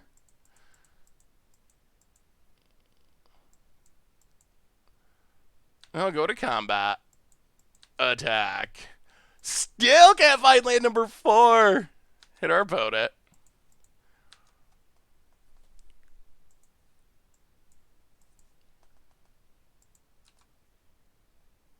Pass the turn. Opponent's got to pay for the pact. And now we will bounce, I think, Allosaurus Rider. Bounce you?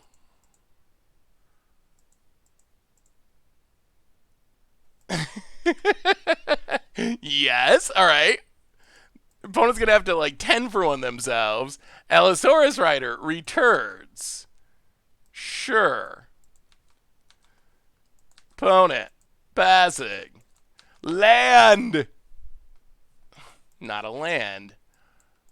Well, go to combat. Attack. Hit our opponent.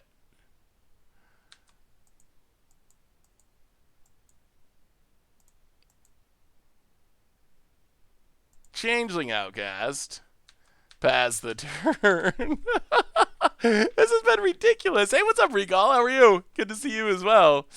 What about Commander? What do you think the best Ikoria card for Commander is? Wouldn't you have won with Miss Syndicate Naga? Or he would have lost when we tapped down.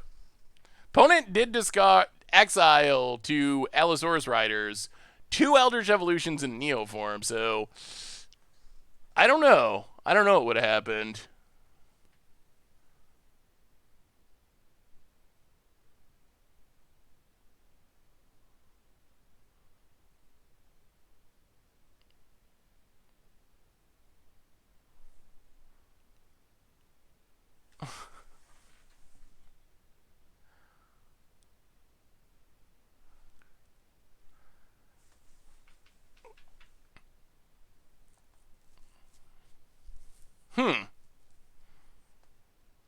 Well, that's a thing that happened.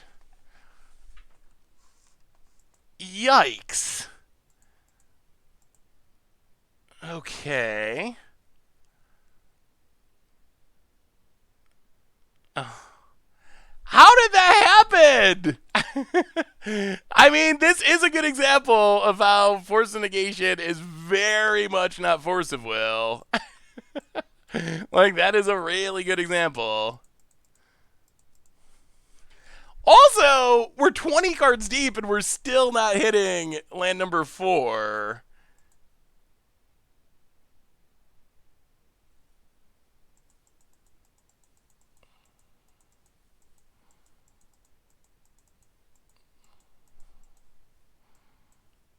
I mean, I guess this is just game? Like, we can't play the Fallen Shinobi. Because, oh my goodness. This is ridiculous. Alright, get in with Changeling Outcast. Well, I mean, now I guess we just miss Syndicate Naga. Nothing we do really matters, so we'll just do things because we can. Hit our opponent to 5, make another ninja. Alright, your go, Grizzlebrand. But now our opponent gets to draw a million cards. Ugh. Wow, that's so ridiculous. Opponent. Another land. Yeah, being able to not let Grizzlebrand hit us would be nice, but it's not possible, unfortunately. So opponent's going to get to draw a lot of cards. We will block. Opponent cracks the land, draws a card.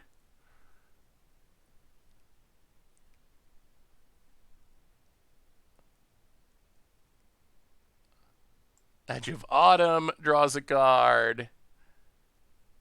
Wow, what a crazy way to lose this game. Opponent passes. Yes, Collective Brutality is a... Oh,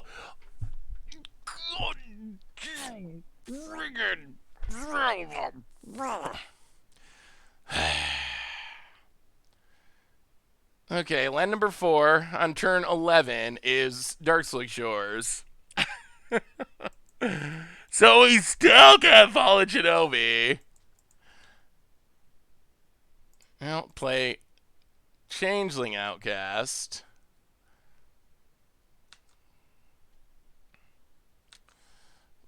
Go to combat. Attack. Wow, this is absurd. We asked for a land a lot of turns ago, but...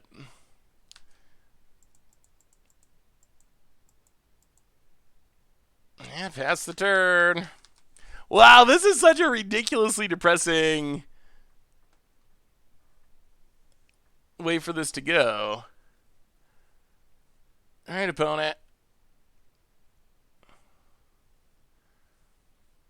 So opponent gets to draw 14 cards, and then they just win. Ugh. We don't have a way to do anything at instant speed. I mean, we encounter stuff, but that doesn't do anything. We can't stop the Grizzlebrand life gain. Yeah, a little bit rough that our land was Darkslick Shores. Of all the lands, after literally 11 turns of begging. I mean, if we attack with everything, we just lose on the backswing, right? I think.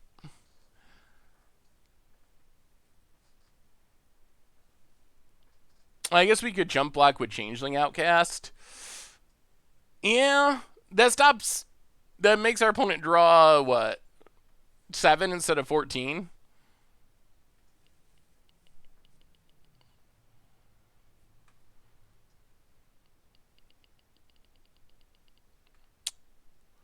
Oh, then the attack with everything line, yeah. The attack with everything line definitely just leaves us in a worse position, I think.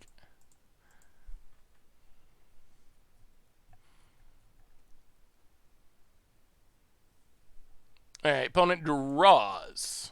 Yeah.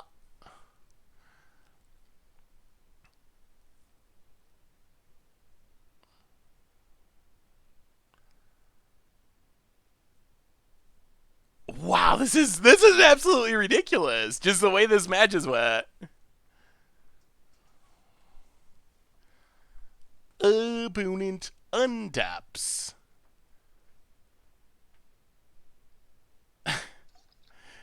How many lands does this deck play? It is not a high number. I feel like this is just like so improbable. Geraldo Radio for the 25th month. Welcome to the Fishbowl. Thank you so much for your subscription. Big soup cheer for you. Thank you, thank you, thank you. Opponent gets in. Draw goes to 9.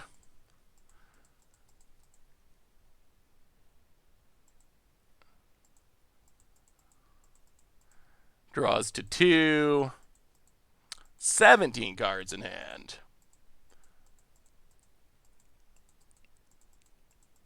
Well, all right, let's see how good Force Negation is. I'm pretty sure the answer is not at all, but about it. Going to cast Veil of Summer, so we will spell Stutter Sprite.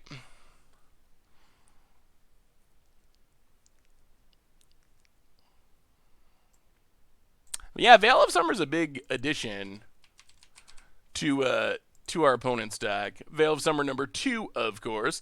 Sad News Bears, welcome to the Fishbowl. Thank you so much for your subscription. Big super cheer for you. Thank you, thank you, thank you. Force Negation. And welcome to Magic in 2020. Yeah, all right. So, how many... Oh, boy. That is a wild match, that's for sure. There's every way that went is very strange. 13 lands. So our opponent literally needs more than half of their lands in their entire deck to cast their single copy of Grizzlebrand. I'm not going to pull up the hypergeometric calculator, but you'll probably never see that again. You'll probably watch Neobrand play 100 games, and I would be surprised if you ever saw that happen again.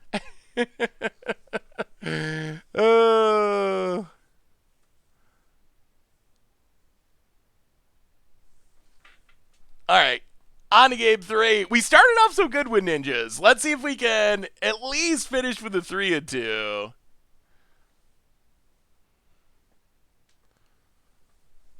All right, so on to match number 3.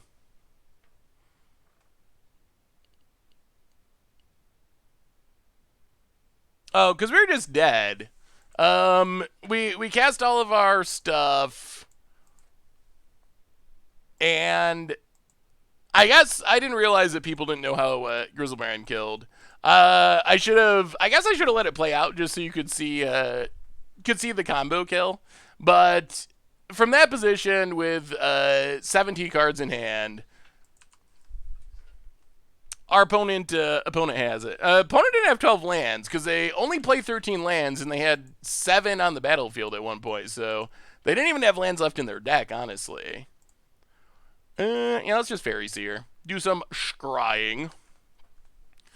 Yeah, I guess we'll. Yeah, we need a card draw ninja. Pass the turn.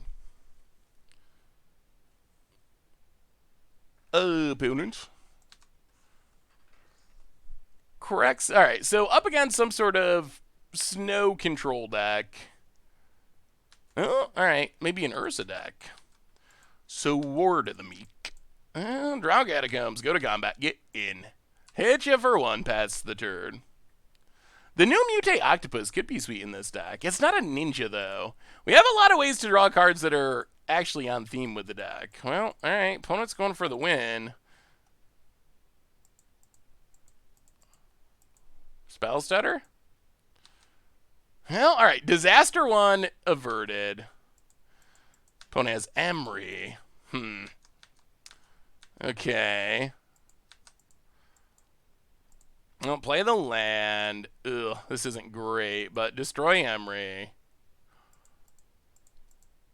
Go to combat. Attack. We're completely open if our opponent has anything. Yeah, let's just pass. Pass the turn. Hey, what's up, Avado Games? How are you? Urza joins the fun. Well, that is that is all the combo pieces. All right on curve. Force negation. Alright, well, play the land, play a Changeling Outcast. Our deck, you can see the power of the deck when we have 1-drop into Ninja, but you can also see we have some games like this, which are a lot less powerful.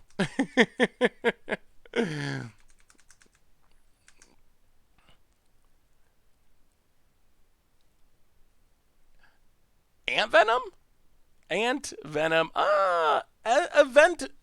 It's hard to know where the... Wow, another one, eh? It's hard to know where all the spaces is. Twitch is not great at putting spaces in names. Hey, Seth, I'm a 12-year-old kid, and I made Mythic in 1 week. Do you think if I practice a lot, I can make the qualifier? Also, I brought the Mono Red Challenger deck and take out the Cavalcades and some Annex. Do you think that was a good idea?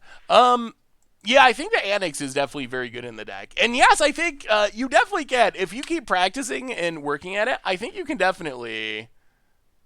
No! Oh, oh my god! Oh, wow.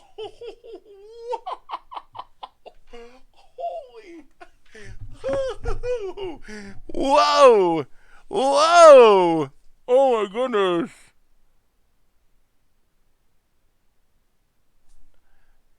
So we stopped Thopter Foundry on turn 2. We stopped it again this turn. Opponent out of action is just like, I might as well spin my Urza, and just spun into the third. The third Thopter Foundry, and now, I assume you know how the combo works. I will let them do it for a minute. But basically, Thopter Foundry, Urza, and Sword of the Meek is like super infinite. You make infinite creatures, you gain infinite life, you cast your entire deck. So yeah, that was a good spin. Well, I will say that we've seen some very mathematically unlikely things happen in the last 2 matches. We started off so good with ninjas, and the last couple games we have just had ridiculously unlikely things happen. Like, incredibly unlikely. Alright, we'll bring in a Ceremonious Rejection, Relic of Progenitus. We will go down... What do we go down?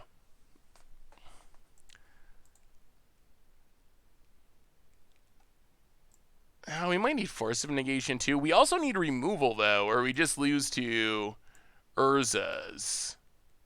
We might have to cut some ninjas. Hey, see ya, Chlorophyll. Thanks for hanging out. I mean, it stops Thopter Foundry Sword of the Meek, right?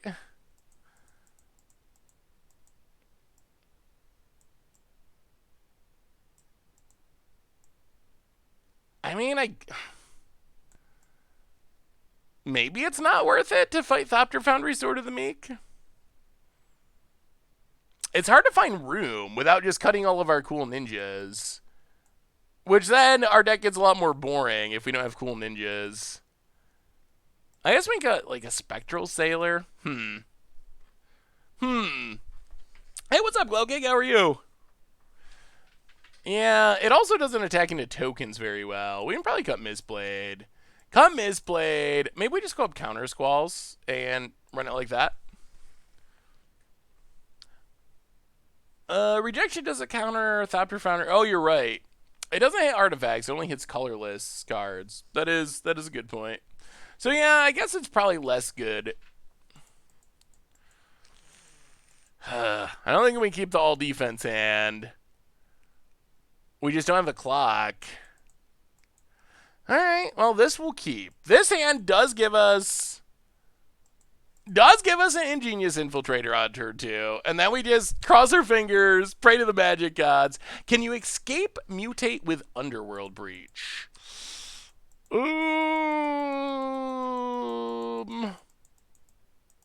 I don't believe so. I'm gonna say I'm pretty sure you. Oh no! Wow. Okay, so that makes things a little bit worse. We do not get to deck with our ninja on turn 2. I was I was talking about mutate, and we have 6. All right, opponents got the Sword of the Meek, so probably going infinite, I guess. Yeah, that's a pretty big deal, not getting the first card draw in there. But we will Ingenious Infiltrator. Draw a card. Pick up the Spirit. Yeah, play Changeling Outcast.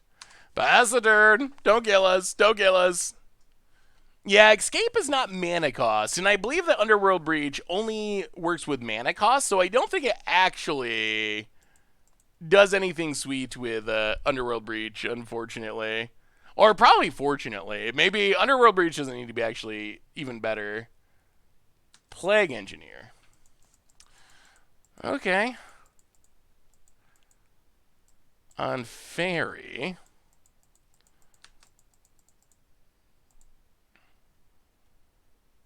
That's pretty good against our deck, isn't it?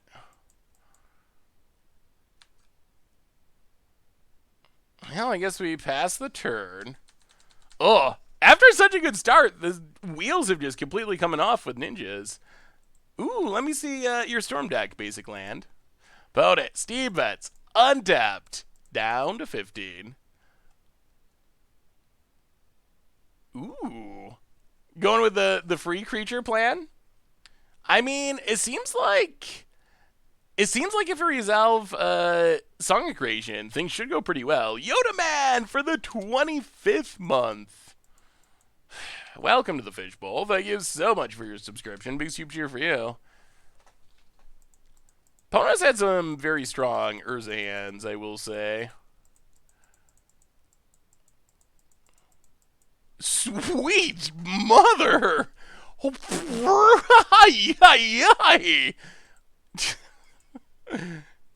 Sure. All right. We don't want to just trade our good ninja for Plague Engineer. Wow, those were the best Urza. Well, that was interesting. So Ninja started out very good, but then the wheels just like literally fell off in those last matches. They were in ridiculous ways. Huh. Yeah, opponent, those were just like absurd Urza hands. Really, like multiple combo pieces, Urza, just, if you could draw up what you want to have every game with Urza, that was definitely what our opponent had. Huh. Well, that was interesting. Well, I think the deck is sweet, but you can see the good and bad of it. The good is when we have a draw and our opponent doesn't interact with it, where we can go one drop into Ninja, the deck can snowball really hard and put games away. On the other hand, we saw against Burn, if your opponent can just keep killing our creatures, our deck doesn't really do anything. And then we saw kind of the weakness of the interaction in Modern against the combo decks, where we died with a million Force Negations in hand with our opponent just hardcasting Grizzlebrand. We died to Urza's, which, you know what else doesn't get stopped by Force Negation? That would be Urza. So... My friend is very sick and my hands are weak, so I'm writing this for him based on what he said. Can you please make the all-dog deck I saw in chat while scrolling through it? Seems fun. Would love to see a janky deck in a competitive format. Ooh, well, Jeskai Boy, I will have to look for the list. So what are we going to do? I do not have a playset of all the cards on Moto. I mostly borrow. I have a decent collection, but I mostly borrow what I need. So what do you want to do for the rest of the stream? Would you like to... Crucible of Worlds in Historic, eh? We could, so we have a little bit of time left. Aveka Kafusa, welcome to the Fishbowl. Thank you so much for your subscription. Big soup cheer for you. My only concern with Modern Cube is... I don't know, I don't think we'll make it through the entire cube draft, most likely. Build a Nyazu Mythic Burn deck you played the other day. Ooh, yeah, that's one that we should still revisit at some point. Commander Clash will be back within like a week or so.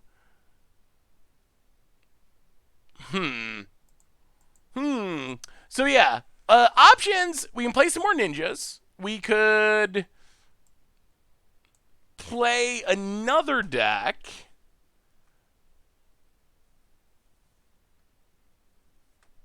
I mean, we can do a modern cube draft if you want to. I mean, we probably won't make it through all the matches, but if you wanna see a modern cube, we can go through a cube draft. Work on decks for tomorrow's not a bad idea either. Momir cube, Villainous Wealth. I don't have a Villainous Wealth deck at the moment. Not that is already built on Moto. I don't think it has been announced yet. So I guess that's a question. Decks for tomorrow. The problem with building decks for tomorrow is the cards actually physically aren't on either client yet. So it's a lot clunkier to build decks because we just like actually don't have access to the cards to even like start putting them in lists, which makes it a lot less interesting. Maybe Arena Cube is better. If we're going to do Cube and just do it for as long as we go, do we want to do Modern Cube here or the Arena Cube sealed? Yeah, that's the question. Which cube? Modern Cube is more fun. Arena Cube, Modern Cube, Modern Cube, Modern, Arena Cube. Yeah, it is pretty split, isn't it? Modern. All right. We'll do a Modern Cube. We probably won't actually finish all of the rounds of it, but we can get through the draft and maybe a game or something. That's not a bad way to finish off our stream before we hit up Standard tomorrow. Have you got a cycling deck ready for tomorrow? A couple of possibilities. Yeah, so tomorrow is the Ikoria preview stream, and then the set releases for everyone on Thursday, I believe. So we will be doing the preview stream tomorrow, 3 Eastern, starting off, playing some new Ikoria cards, which is going to be super fun. I'm super hyped for that. Yeah, tomorrow's stream should be super sweet.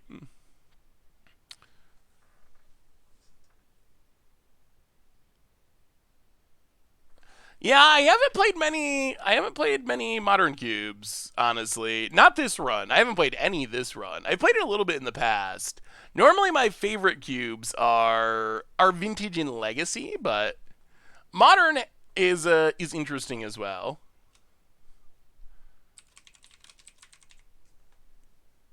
So what are we going for? Is there anything that's especially broken in Modern Cube?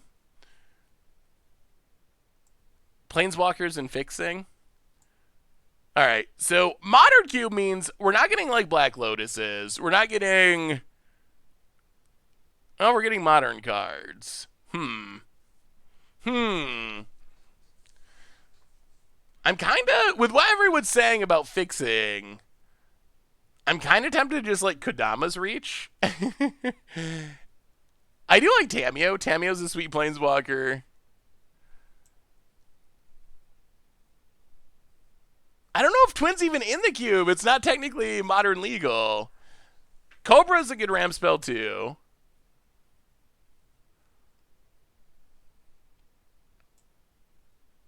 Over Tamiyo? Alright. We'll take Cobra. People seem to like Cobra. I don't really want to be mono red. I'm sure mono red is... Oh. Wow! Alright, so I guess we're actually taking Tamiyo, which is fine. Tamiyo was a card we were interested in. It was highlighted, I swear.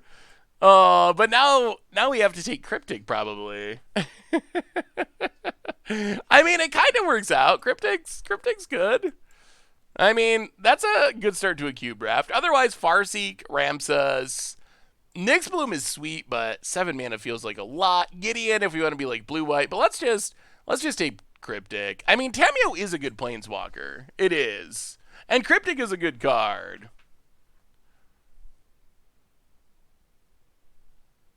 Yeah, I guess that is kind of good news, is we haven't got anything super awesome in green. This pack... So if we're staying in blue, we can take Opt. If we want to go like Super Frenzy, Elspeth, I guess. We could take... Mass Manipulation? Mass Manipulation might be sweet. It's hard to go wrong with Opt. I think we just take Opt in Seed... Put off deciding on our splash color until we see more of what's going on. Sunlands. I haven't seen that in a while. Brazen Borrower. Good card. Karn. I bet the swords are actually a lot more effective in this cube than the older cubes. I think it's probably either Brazen Borrower or Karn here. I don't know which one's better. Oh, Chad is in the way. Alright. Chat moving. For now. Yeah, I think we just take Brazen Borrower probably. We didn't set out to be the blue deck, but we've gotten a lot of blue cards. Oh no, chat! We have to, chat! It's so obviously the right pick. It's just like so far above. It's so far above everything else. It's mostly in our colors. I mean, I don't want to be the dirty Teferi player. We did just play Infect today. And now we got to take 3 Fairy. What a rough day of archetypes. 3 Fairy in Cube. Infect on Budget Magic. We're just playing all the dirty cards, all the dirty decks. Tomorrow, Tron. Ooh, I like Lingering Souls a lot. Are we just gonna be like a Esper deck? Garrick needs a lot of green. Baral's Expertise, I don't know why that's in a cube. Negate's probably fine. Declaration in Stone is also fine. I think Lingering Souls, Declaration in Stone, Negate. Thraben Inspector is actually better than it looks. Alright, we'll take Negate. I guess we're looking like a control deck. Big Sorin. So I think the question is, do we want to just try to stay in blue-white? We could take, like, Conclave Tribunal. Or, if we go in another color, we could get Liliana, Eldest Reborn. This is looking a bit crimmy at the moment. Baneslayer... I don't know. I'm not excited for Baneslayer, but maybe it's a lot better in this cube.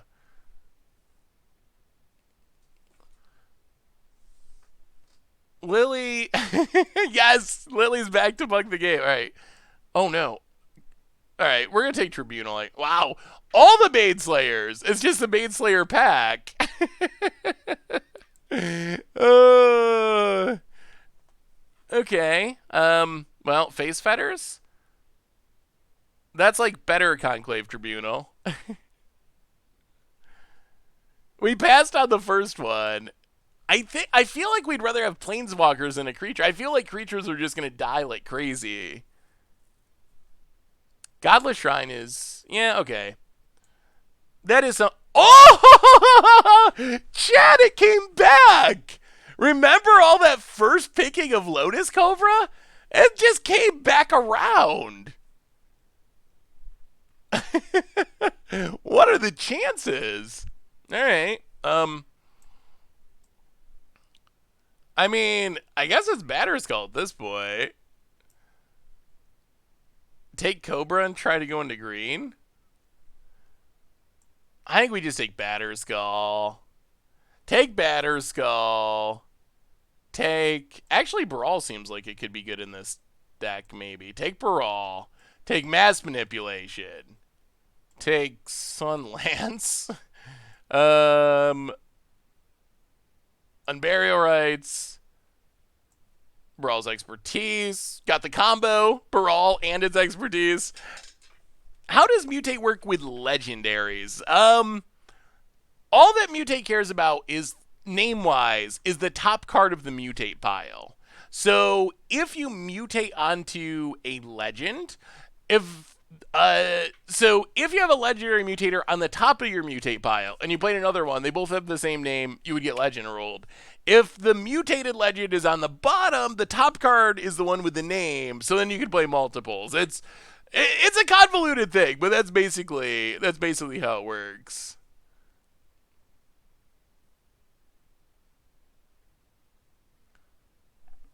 All right, what do we get in pack number 2? Ooh, Tethyova. Oh, and Primeval Titan. Primeval Titan's so good. It's so good. Oh, it's so good. There's also a boring Crim counter spell. Spell Queller is good. Thassa's Oracle is probably absurd. Like, in limited, it's gotta be just busted, right? Like, play a bunch of random blue stuff and you just like stall out and win. It's gotta be insane. Tethyova, I don't think we actually want now. It would have been good if we... I think we're gonna take Queller. I like how Queller interacts with our other Flash stuff. Maybe we're mostly just a Flash style deck. Well, that's a good land for us. I don't know how good Bribery is in this cube. It's probably pretty good. I feel like we'll get a Wrath at some point. There's probably a bunch of Wraths in this cube. Mentor can be decent. The fixing would be helpful. Bribery, I don't know how good it is in this cube, but it can do fun things sometimes. Is it Charm? Yeah, we would like to lower our curve a little bit. I don't know if we want to go into red, though, for Is It Charm. Yeah, we did our league, and now we're doing a little bit of cubing. Ooh, Vendilion Click. Okay. So I think we're not really blue-white control. Ooh, they're settled, too. That might come back. We're not really blue-white control. I think we're actually like a flash deck, essentially. We're trying to, like, play at instant speed. And just kind of, like, tempo our opponent out. Kind of like our fairy deck, really.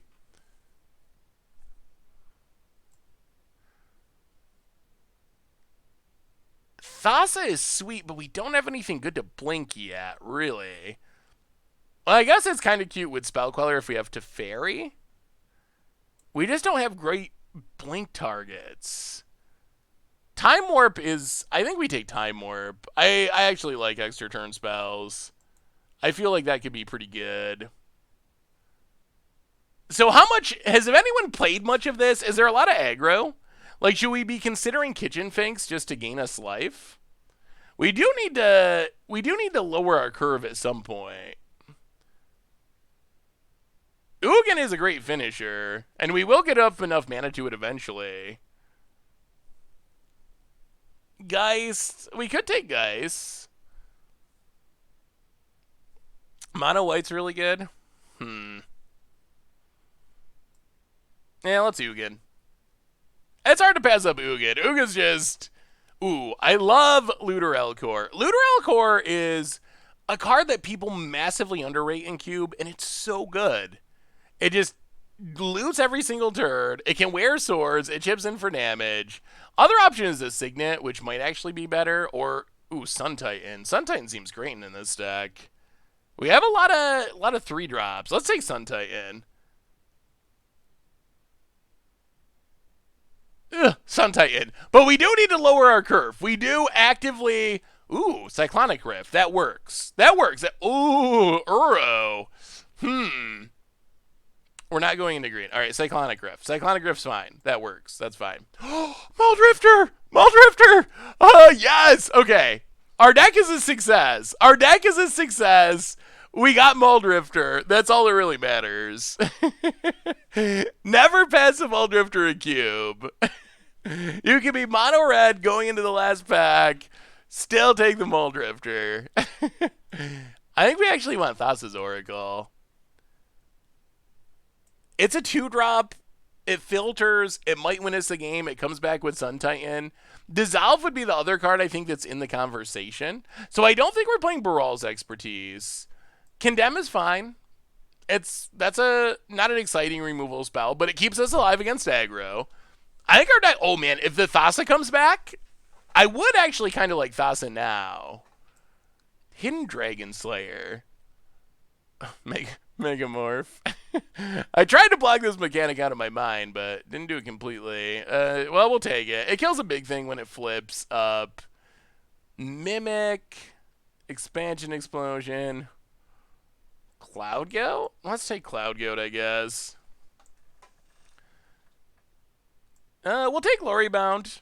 That could be an early drop if we need it. Disenchant, good sideboard card. Thassa. Terastodon. This deck actually doesn't look bad to me. This seems like a reasonably solid deck. Ooh, Temporal. Spin it to win it. Do we trust in the miracle? What else are we taking? Torrential Gearhulk can get back Cryptic Command, negate, Cyclonic Rift, opt, condemn. That might be the right choice. Fabled Passage fixes mana. Borrow Signet would be fine. Yeah, Isaburu is a cool card, but I don't think we actually just want a random Goblin Guide. Timely also can be good. That's a card. I would hope that this would table and we could have it in our sideboard for aggro. Yeah, Signets are normally really good. I feel like this is just a little too matchup dependent to first pick here.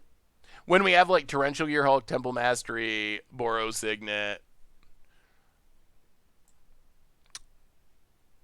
We already have extra turn spell. Let's take Torrential. It works well with the Flash theme. Traditionally, Shelldock Isle is pretty good even in like Vintage Cube. And this is, I think we definitely take Shelldock Isle. Otherwise, Flicker Wisp, I guess, is okay. Phantasmal Image is cute. It's hard to pass up Shelldock. It's just so much. It's so easy to get under 20 cards in a 40-card format. And then you just cast like Ugin for free. Whew, Glenolendra. Okay, Glenolendra is insane. I think this deck actually seems like it's pretty decent. I would also like Wall of Omens just as another 2-drop, but I don't think... We're actually getting to the point where we're going to have more than enough playables. Like, playables are not going to be a problem. But I think we take Glenolendra. Our curve's not looking too bad. It's looking... So, it's a Trawler.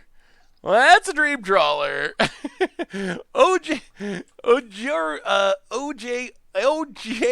TJO, oh my god. Jingarian for the 13th month. Welcome to the Fishbowl. Thank you so much for your subscription. Big super cheer for you. Also, Teferi would be fine, but I mean, I guess we're living the 6-drop dream. That is a lot of 6-drops. We would like to... Ooh. Hmm. Interesting. My first instinct is to snap off Search for Riscanta. But Realm Cloak Giant is a Wrath, if that's the thing that matters to us. I think Teferi's more likely to wheel, actually, honestly. Alright, we'll take the Wrath. Boo. So Mana Tithe, one thing I've learned about Mana Tithe is it's actually pretty bad in blue decks. Seraphin, welcome to the Fishbowl. Thank you so much for your subscription. Big soups here for you. Thank you, thank you, thank you. It's just so bad in blue decks because if you're playing blue, people already play around counters. So I think if we were not in blue, I would snap it off, but it's just so bad if you're in blue because people expect counters. The value of Mana Tithe is if you're not in blue, people don't expect counters. I think we just take Sleight of Hand. Normally cheap filtering is good. I don't think we take Frost Titan. Pact of Negation could be fine if we want just another random counter. Or I guess Tectonic Edge. It's just, in blue decks, you just really can't play. That's been my experience, at least. Yeah, Pack seems like you could get people in the... Ooh, alright, more flash stuff. Obstructionist. That can get people. Temper Mastery comes back. Yeah, we can't play the Hound either. Flicker Wisp or Field of Ruin. Do we have anything that's really worth flickering? It is good with Sun Titan. I guess Torrential Gearhulk. Archmage. Okay, alright. Well, we might need the fixing more. I feel like All Is Dust is too punishing. Blink of an Eye, that's in our colors. Glass Casket, good sideboard card for aggro. Beast Within, Getting this down to 23 cards is going to be an issue. That is going to be the hard part. We have a new donation for Rum. Bird Lawyer Jim, $15. Thanks for the sign, Marchesa. I'm so excited for the draft. Oh, well, you're welcome, Bird Lawyer Jim. I'm glad it got there. Yeah, that was really cool how that worked out, that I just happened to open it. So enjoy it. Thank you again for the donation. Thank you, thank you, thank you. Yeah, we probably could have had a pretty good green deck, I think. All right, so we want these lands. I think we cut Temporal Mastery. Maybe we sideboard Mass Manipulation.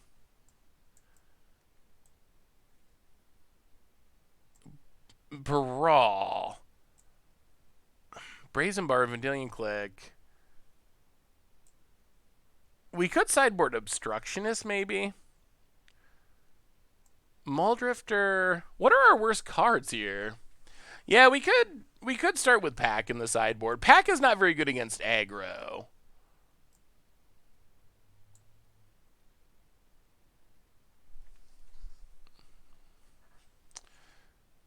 Yeah, we can start with Batter Skull, bring that in against aggro.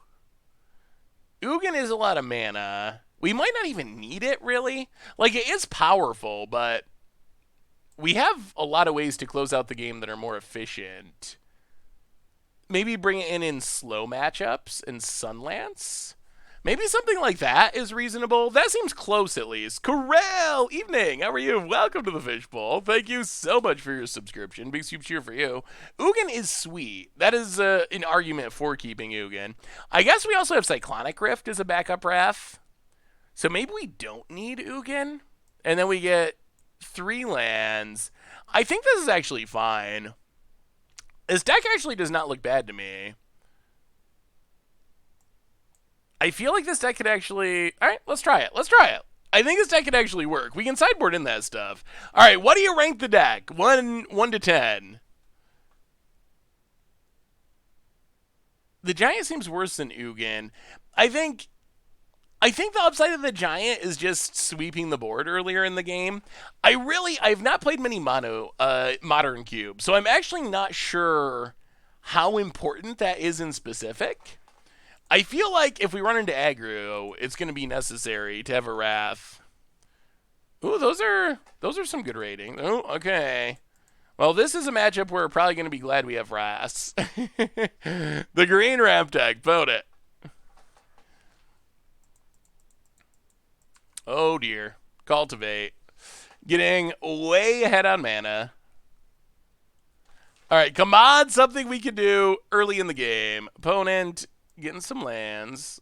Chat fixed. Negate's decent. At least that stops like a planeswalker or something. Opponent. I remember the last rough drafts when Seth drafted free win green. Yeah, green ramp can be very powerful. Yeah,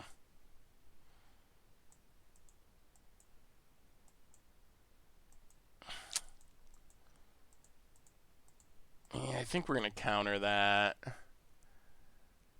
Pona has so much mana. Maybe it doesn't matter, but I'm a little worried about just like the sheer amount of mana our opponent's deck is putting up right now. Yeah, we can't let them have that too. When your spoiler card came out, was immediately inspired to make this silly deck. Ooh, let me take a look, Super Will. Opponent, Crack and Fabled Passage. Ooh, Calciated Commander. Yeah, I thought of Calciated Figures too. Would be a really funny way to play it. That looks, ugh. That looks sweet. It definitely is a funny kind of meme-ish deck. I'm sure it's not the most powerful way to play Calcian, but it seems like it could get some wins. Well, gotta get rid of Vraska. I sold all my cards to buy supply. Oh, I'm sorry, anybody. That's no fun. Yeah, Questing Beast. Yeah, opponent's just gone ahead in mana. We still got a lot of turns until we get to this Cyclonic Rift. We're going to need our Wrath. We're going to need to find the Giant. Opponent gets in, hits us, 13. Passes. Ugh. Condemn, maybe? Spell Queller. Alright, well, Planes go. Can we stabilize before we're dead? Can Song of Creation finally make Thousand Year Storm playable? I mean, I would play them together. I'm still not expecting Thousand Year Storm to become, like, legitimate top-tier deck or anything.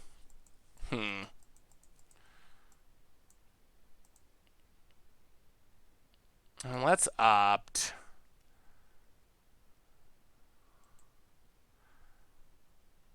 Sleight of hand to the bottom. Ugh. Well, Spell Queller.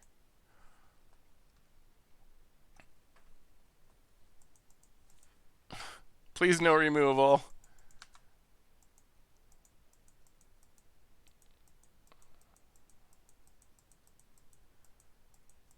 Opponent. Ugh, yeah. Alright. Well, opponent got to ramp and deploy their hand faster than we did. And that's basically exactly what happened this game.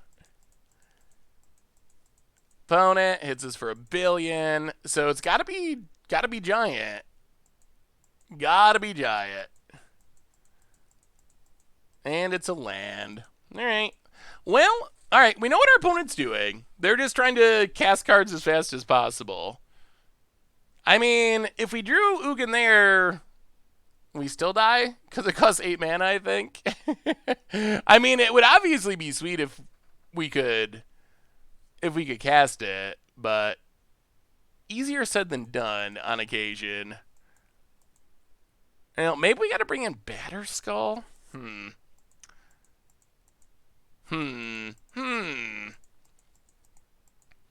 Yeah, opponent is just like 5-color stuff. They don't seem to have any real obvious synergy that we saw. They're just like ramping and casting things and hoping.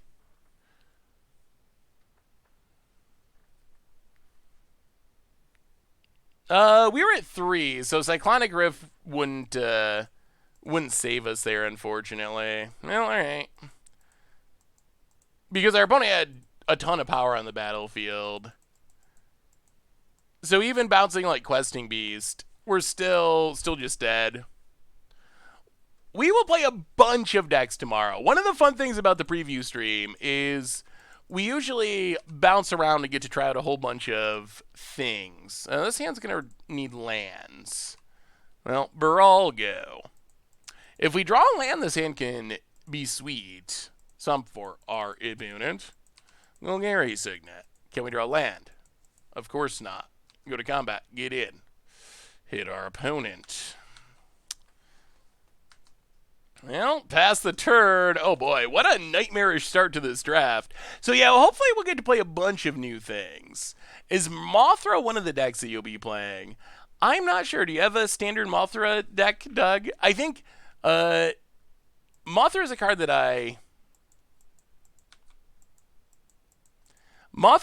I am more excited about in older formats, honestly. Well, I guess we bounce Oracle. Can we draw a land? No. Yay. Our last few matches have been just pretty unfortunate running. Are you going to try and do one draw match? One draw match? Does Mothra go infinite with Persist and Undying? Sort of. You need... So Mothra, you really need Solemnity, I think, to actually make it work. Because...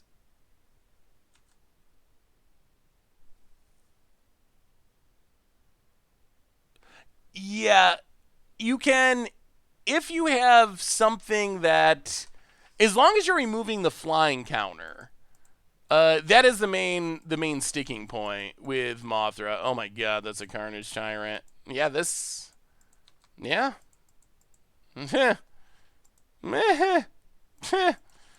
Sure. Yeah, well, I mean, this is just what you call over. Well, alright. Yeah, pass the turn. Oh, boy. Yeah, so we're just way behind on mana here. Way too far behind for this to do anything. You had a good Mardu list submitted to the website a few days ago. Ooh. I will keep an eye out for it. Well, there's Carnage Tyrant.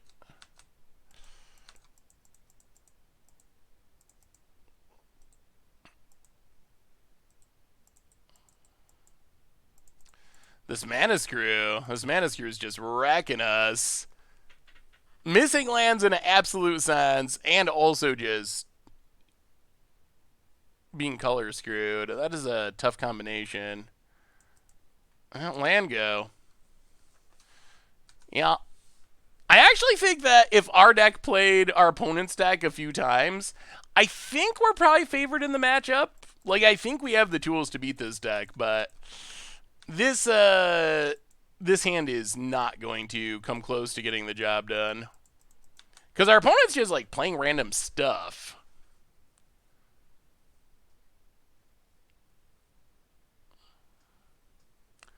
Opponent. Oracle. Sure. Well. Torrential Gearhulk. Well, Teferi. Bounce Oracle, draw a card. More islands. Pass the turn.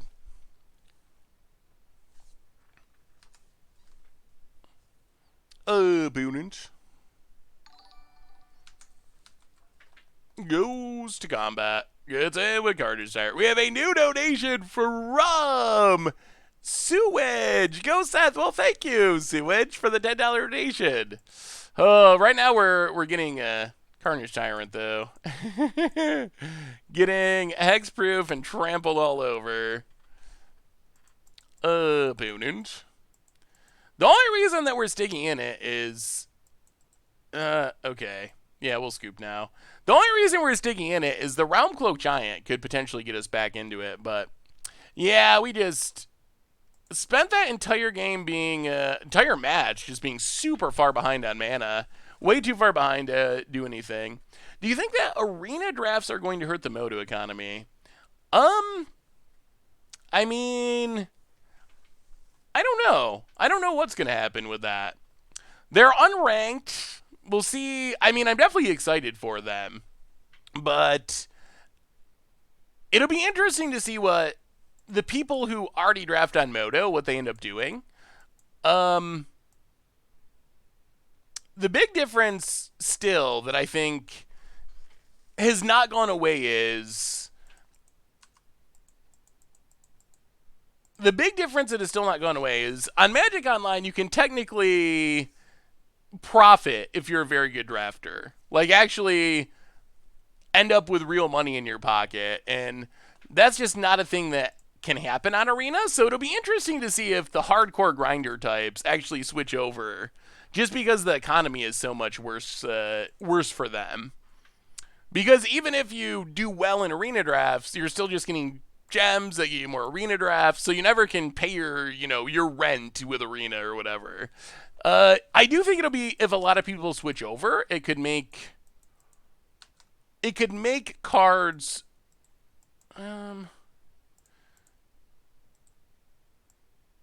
Yeah, let's bounce the token. If a lot of people switch over, I think the concern would be it could make there be less new cards in circulation for constructed, which would increase prices, and that could have a negative effect. So that would be probably the biggest concern, I think, is there being like less Uros and other staple mythics, because the main way cards enter Moto is through people drafting. So I think that would be the main concern for the economy.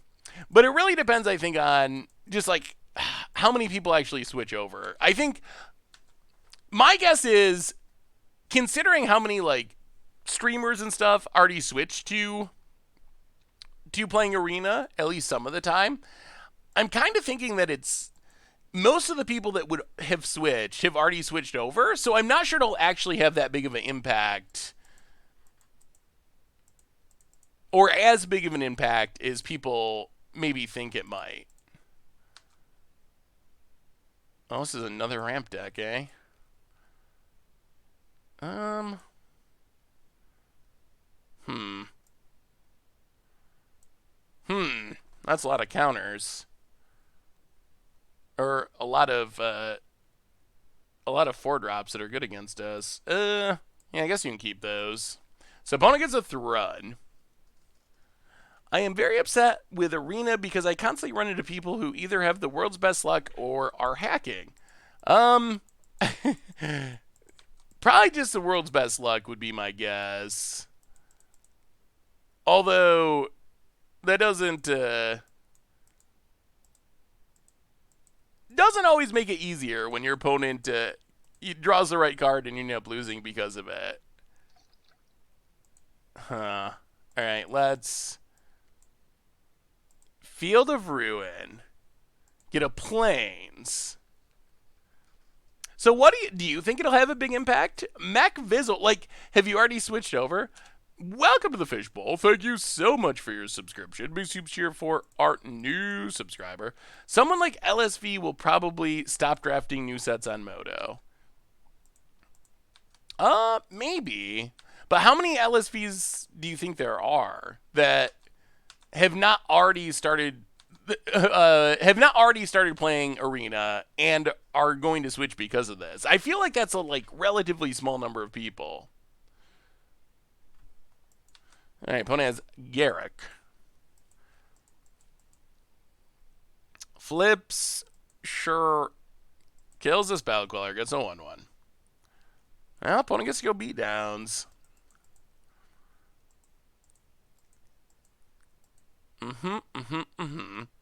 So we take 9, which is a lot. But we get to untap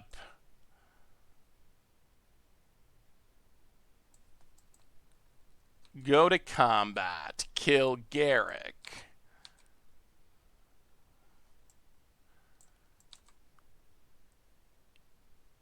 And I think we just Gear Hulk this turn. I think Gear Hulk this turn. And then probably Trawler next turn. Ooh, 5-drop. Acidic Slime.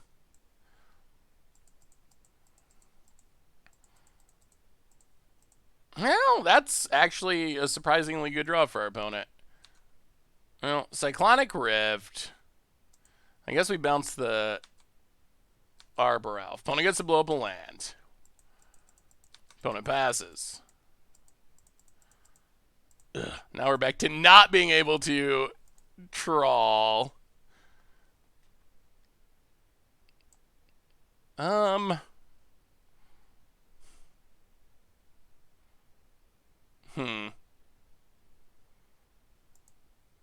Tap down Lovestruck Bees. Sheldock Isle. Those are some uninspiring cards. Thassa's Oracle. Maybe we just need to play more white sources. Maybe that's our issue. Get in with Vendalion Click. Hit ya. Had to duck out for a bit. How did it go with Ninjas? We had some ridiculous games with that. We started out well, but ended up 2-3. We started out 2-0 and then ended up 2-3. But we just had some very weird stuff happen along the way.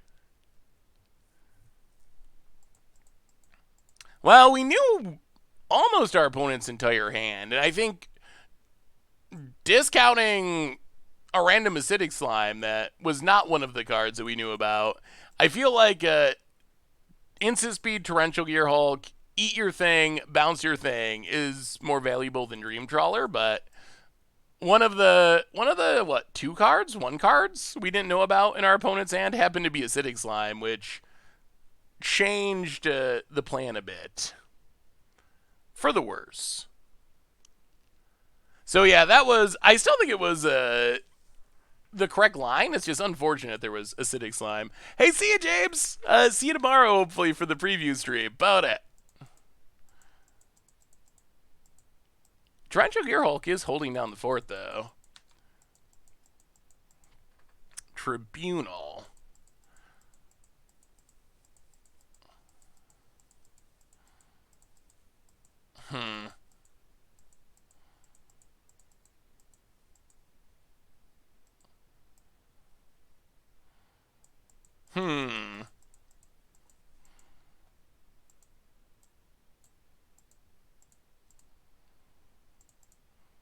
Now let's Tribunal.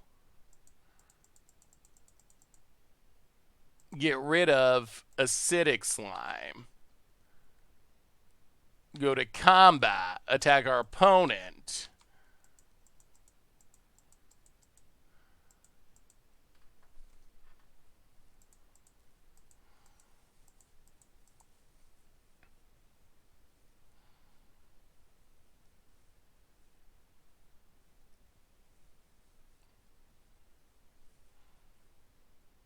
This Dream Trawler would be really good if we get it down. Tamiyo's minus, tap something down. Oh, -2 draws a card for each tap creature. Okay, we'll kill Thrun. We will tap down. -2 draws a card for each tap creature target player controls. Tap down Lovestruck Bees. Play the land. Pass the turn. Opponent's not that high on life.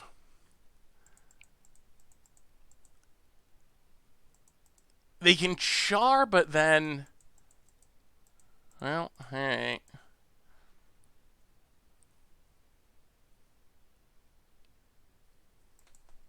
Oh, we actually... Oh, yeah, you're right. We don't have enough cards. Well, the good news is this gets us a white source.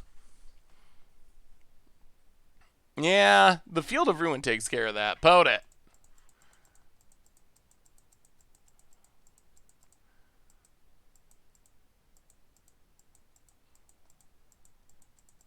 Wow, chars to 2. goes to combat. Attacks. Attacks. We untap. Well, now we're going to... 1, 2, 3, 4, 5, 6, 7. Yeah, the Tarkon top is an issue. So our opponent has 7 mana.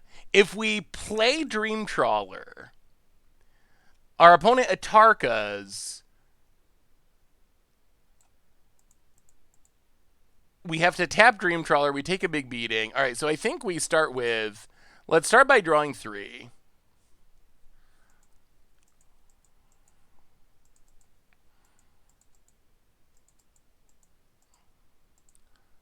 Sleight of hand. Take Nimble Obstructionist. Teferi.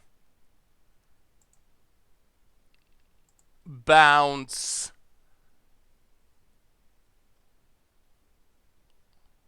Or Oracle. Play the island, pass the turn. All right, so now I think we're good. Cryptic is huge. Cryptic is exactly what we needed. That was what we needed. So now we have a flash threat that's lethal. This should... I don't know how our opponent gets out of this now. I think we got there now. Someone stifled Caleb's Ashiok Ultimate last night. Stifles are definitely good surprise cards. All right, Dragon Lord Atarka, sure. We're just going to go on the obstructionist plan. So opponent kills our planeswalkers. That's fine. But this looks like game for us. I think there's a chance that we lose if we Dream Trawler. We win next turn by playing it this way, and we don't risk dying. Because we get to just flash an obstructionist. Tap down Atarka and win. So, flash out Obstructionist, untap, and then blink of an eye, bounce Atarka, and ping in for 3? I mean, Cryptic, it's hard to go wrong with Cryptic. All right, we got there. So, another green ramp deck. Apparently, everyone's a green ramp deck in this format. All right, we're gonna bring in Temporal Mastery. We're going to bring in Ugin. Actually, I don't even know if we bring in Ugin. Let's bring in Temporal Mastery. And,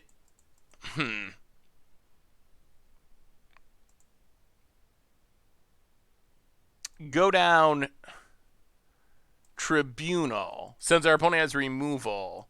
And bring in Mass Manipulation over Trawler. Run it like that. I feel like we want Thassa's Oracle just as a early game play. I think it's just like fine to come down and kind of scry. Hey, what's up, Pariah? How are you? Mass Manipulation does seem decent against what our opponent's doing. Well, we should be able to hit our land drops. We have double early game cantrips. Baral's Expertise.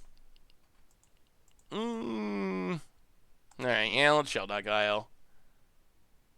Take Torrential. Well, there goes our white mana. Pass the turn. Do I have my own paper cube? I don't. I've started to build a paper cube a couple of times, but never actually finished building a paper cube. Opponent has Courser. Well, let's Sleight of Hand. Take Brazen Borrower. Play the land, pass the turn. Yeah, I feel like maybe we're short like a white source in this deck. Opponent plays a land. And gets in. Hits us. Yeah. Well, let's opt. Realm Cloak, gotta go bottom. We need manas. Alright, there's a Sea Chrome Coast. I'll pass the turn. We're going to be able to start doing tempo-y things at some point here. Garrick on top. Land, opponent gains life. Goes to combat. Attacks. Sure. Down to 15. Well, let's start the bouncing. Bounce Courser. Yeah, we might be a little light on planes. Yes! All right, miracle time. Not an insane miracle, but I mean, even just explore miracle, that's still an explore. Actually, a very unexciting extra turn, but still, we'll take it. Land, and yeah, let's Muldrifter. Let's Muldrifter. Draw some extra cards. Pass the turn. All right, we're stabilizing. We're drawing cards. This is where we want to be. Well, our next extra turn, I would rather take it after we have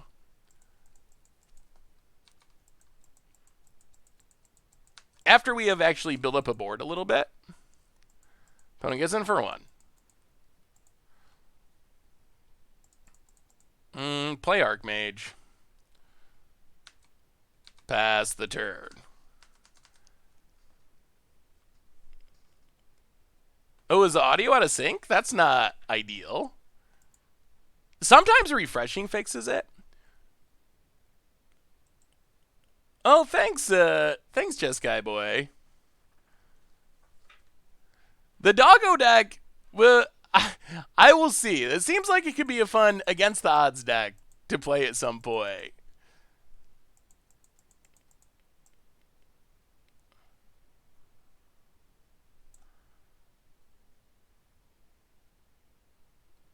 This can't be good, right?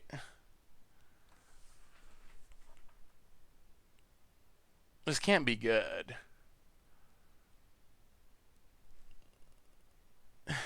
What is going on?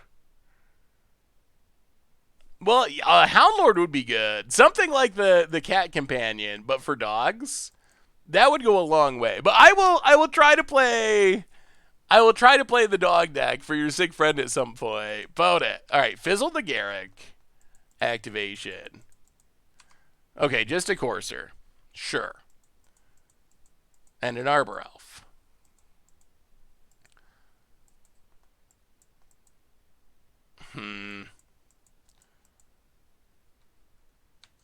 Go to combat. Attack.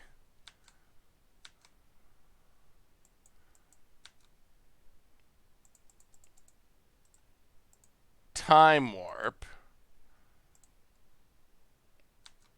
Untap. Go to combat. Attack. And now the tempo plan's kind of coming together. Get in, hit our opponent. Yeah, I do feel like we probably undershot on white sources a smidge. Stop on our bonus draw step. Vendilion Click.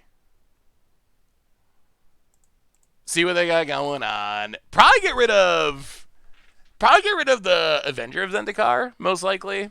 We'll see though. Oh my goodness. Tooth. Okay. 1, 2, 3, 4, 5, 6. Actually, all right. Opponent can keep all those. Sure. Keep them all. Keep them all. Hey, Seth, how would you feel about a mechanic called Possession that Spirits and Nightmares had where they could possess opponents? Creatures kind of like mutate, could give negative effects. That could be cool. Maybe, yeah, maybe return to Kamigawa mechanic. I could see that being pretty sweet, though.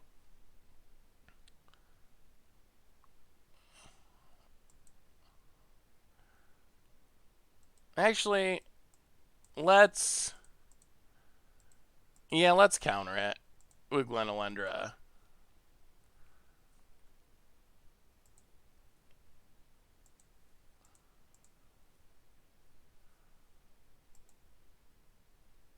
Opponent. Wow, gonna try to win the race? Well, in that case, We'll just Spell Queller, eat the Arbor Elf. That does not seem like a wise attack. This keeps our opponent away from having enough mana to do anything. Oh, Lord. And a mass manipulation. Go to combat. Get in. Hit ya. Opponent. Down to 12. Yeah, pass the turn. Pass the turn. Brazen Borrower doesn't block the Arbor Elf there. I think because we know this Avenger of Zendikar is in hand, keeping our opponent away from 7 mana actually has a reasonable amount of value.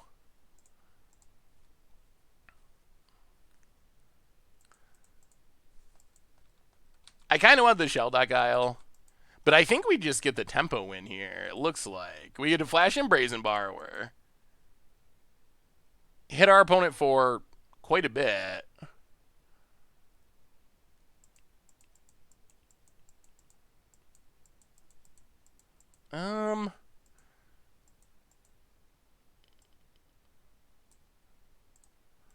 Yeah, it's fine. Torrential Gear Hulk. Cast it. Blink of an eye. Cast it. Bounce Courser. And that should be lethal.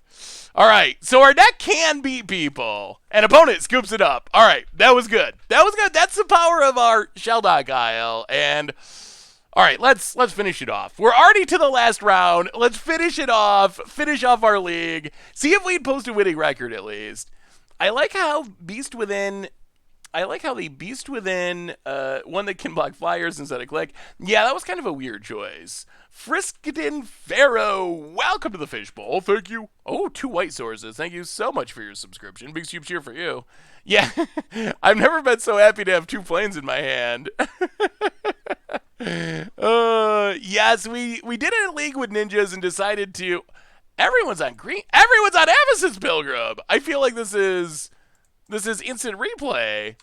Have we seen this in every single deck? Yeah, our hand does seem good. I feel like every single deck we've played against, is that just what this format's like? But yeah, we played a Ninjas League, and then we decided to wrap up with a quick draft after the league ended. And then tomorrow, Ikoria! Rattleclaw, sure. That is something to get used to with arena drafts, too. So while the in-person drafts are definitely a massive improvement over the bot drafts, I think, in a lot of ways, it's also worth mentioning. Yeah, all right. Boy, I feel like we played the same exact person. Let's negate. Let's us loot. Discard an island. It's also worth mentioning that, oh, we overtapped. That you don't play in pod. So,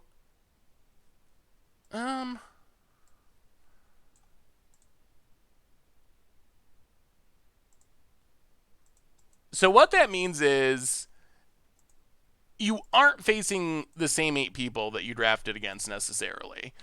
So you can play against the same archetypes and same cards multiple times.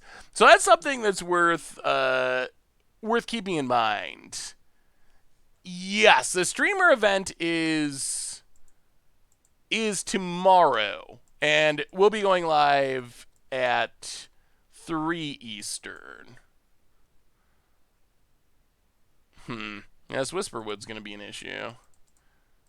Yeah, it's going to be an issue. Thankfully, we have all of our 6 drops. If we can just get one more land, like that one we looted away, we can cast 6 drops for literal days. Opponent. Gets in, kills Teferi.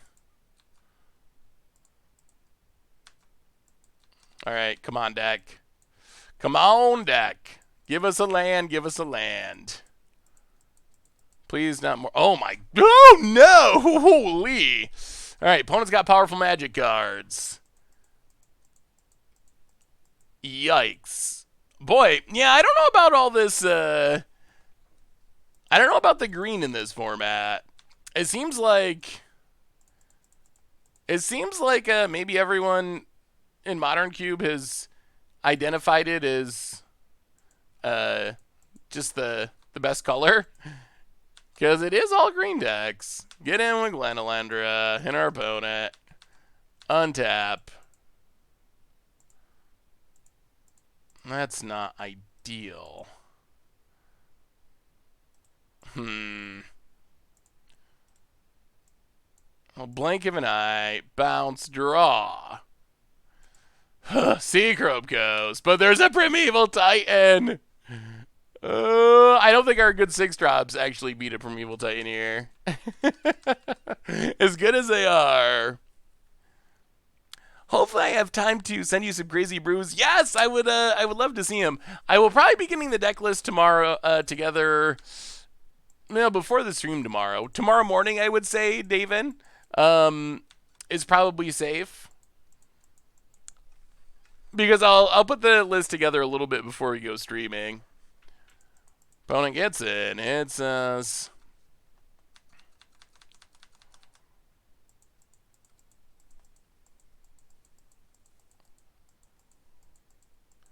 That's true. I can trade, but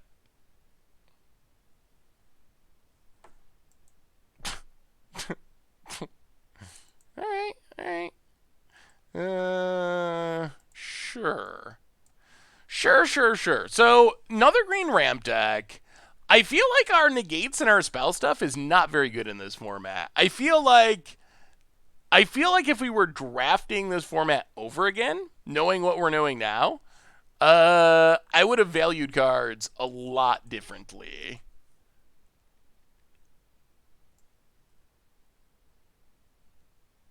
Alright, so bring in stuff that can deal with big creatures. Go down Nimble Obstructionist. Go down Negate. Run it like that. Yeah, opponent actually just morphed into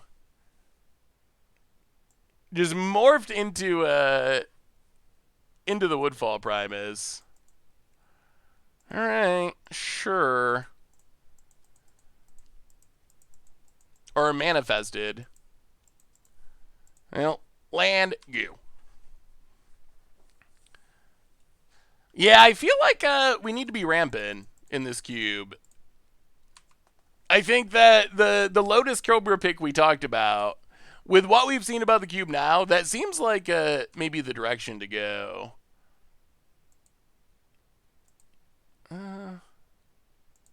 Alright, land, go. This hand looks decent, though. We got threats.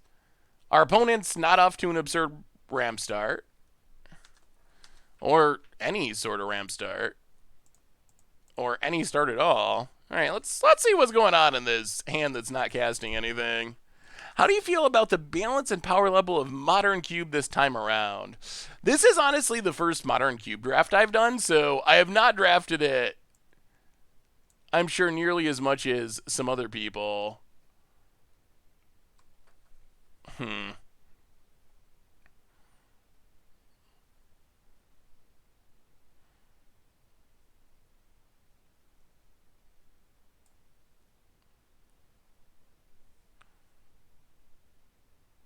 Huh. I don't know what to take here. Yeah, Vraska's good, although we can potentially just Glenalendra it. Maybe we just leave it. Do we just leave this hand?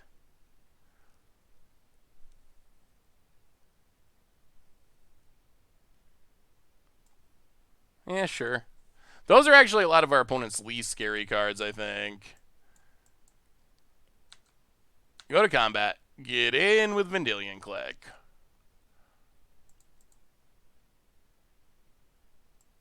So there's the removal spell. Sure.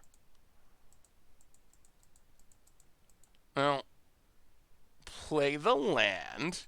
Glenalendra Archmage. Because we can just use Glenalendra to stop Vraska. The reasoning behind choosing no cards is opponent's cards just aren't very good.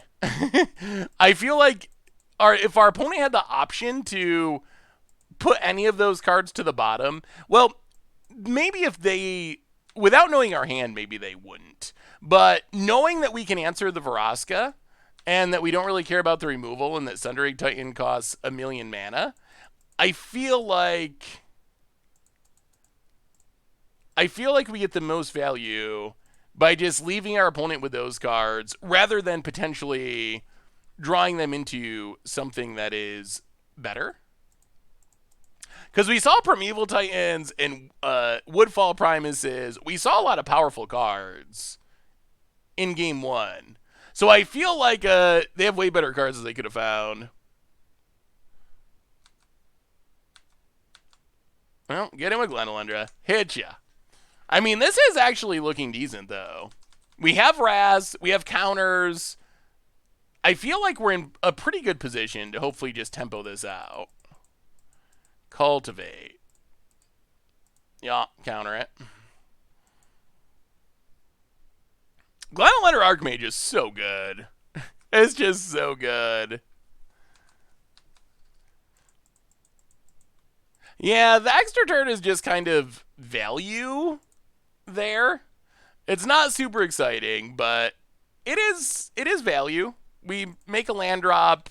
It got us to our Muldrifter. We got in an extra attack. So it's not an exciting extra turn spell, but good enough. It's sleight of hand.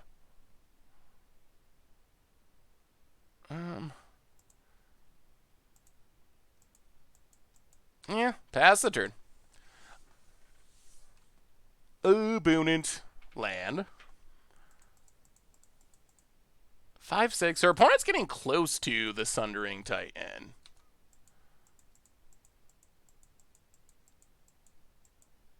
Okay. Hits us. Sure. Well, Field of Ruin. Thin the deck.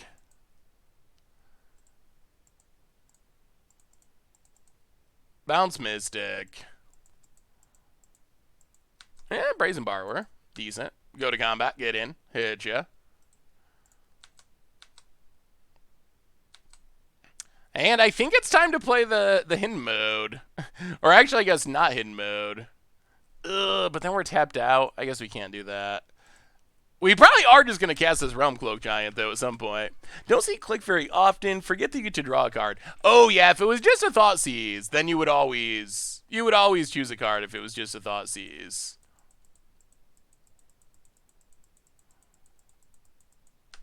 Okay. Sure. I don't even think that the Sundering Titan's really the end of the world here.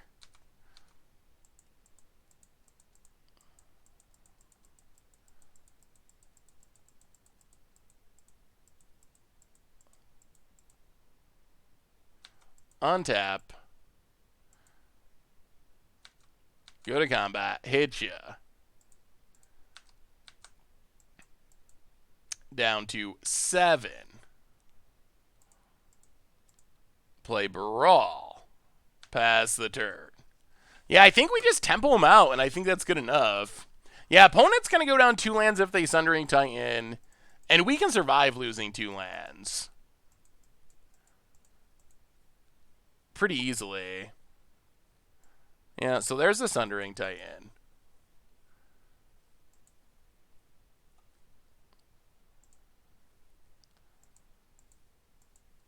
Opponent blows up lands.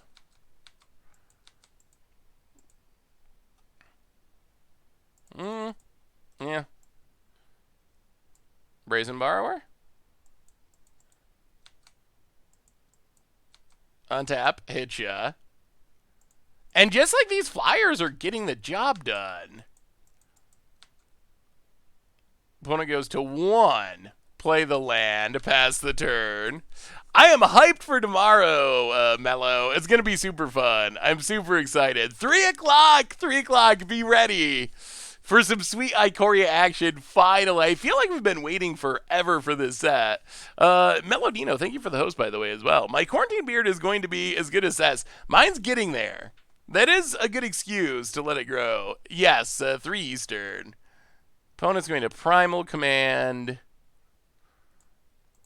Counter it. And Glenalundra for the win. Yeah. All right.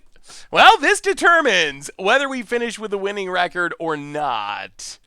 It all comes down to this game, and yeah, run it back. Here we go. Here we go. One more shot. Yeah, I can't wait either. It's gonna be super fun tomorrow. Got the list all set? Yeah, I'm still working on mine. And still, chat, if you have lists that you want us to play, you're still welcome to send them to me. MTGGoldfish.com. Vote it. Planes and passes. Well, land go. Yeah, I guess we probably should have added the extra planes. Rattleclaw Mystic. Well, planes and get rid of Rattleclaw. Go. Yeah, hopefully you match up.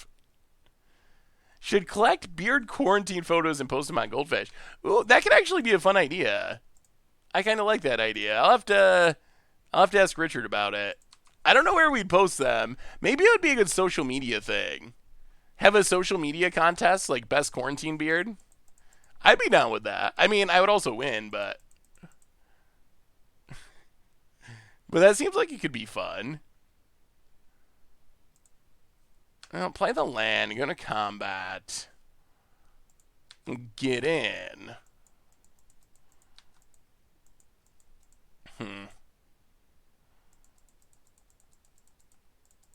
Yeah, let's play Glenalendra. Pass the turn. Vraska here would be bad for us. Any Yadaro deck ideas? I haven't busted the Yadaro code yet. And there's Vraska. Yeah, I haven't figured that one out yet. The problem is, yeah, let's see what our opponent chooses. If they blow this up, all right, they just make a pirate. So this is fine. Opponent makes a pirate. We untap. We get to play on land. We get to bounce Vraska with kicker. Go to combat. And we're actually pretty close to Cyclonic Rifting. Opponent down to 70 past the turn. Whew. How do you feel about a game where you go on a random card generator, then you have to think on the spot of a deck around it in any format? I've never had to do it on the spot. We have done like random card generating episodes for like Commander Clash, which have been fun. That could be a cool idea to try it. I think, give it a shot. I think you'll find it's actually trickier than it sounds. Hey, I'm doing well, Tijik. Tijik Blue, how are you? Teamer Storm Herald. Yeah, Colossification is another card that's pretty high on my list as far as things that I want to build around for like against odds. Sleight of hand?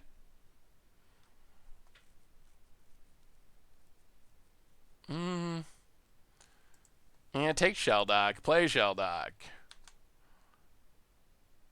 Get. Oh my goodness. Every good card in our deck. Okay. Torrential Gear Hulk, I guess. Go to combat. Beat you down.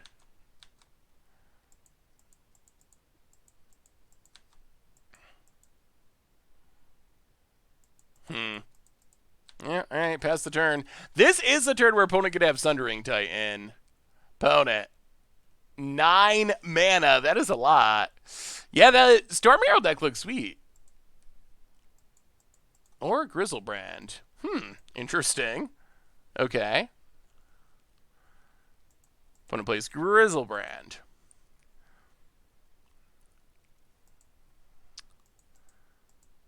Huh. Very interesting.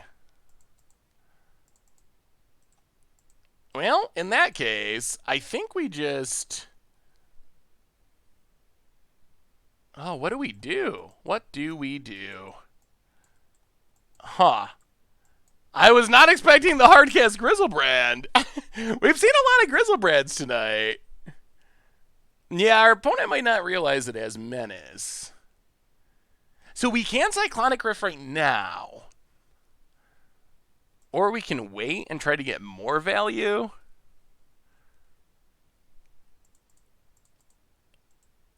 Let's... Yeah, let's do it now. Cyclonic Rift. Pick him up, pick him up.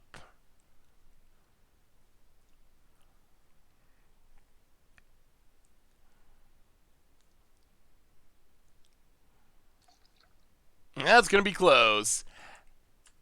Hazardly, welcome to the Fishbowl. Opponent draws down to 8 with Grizzlebrand. Sure.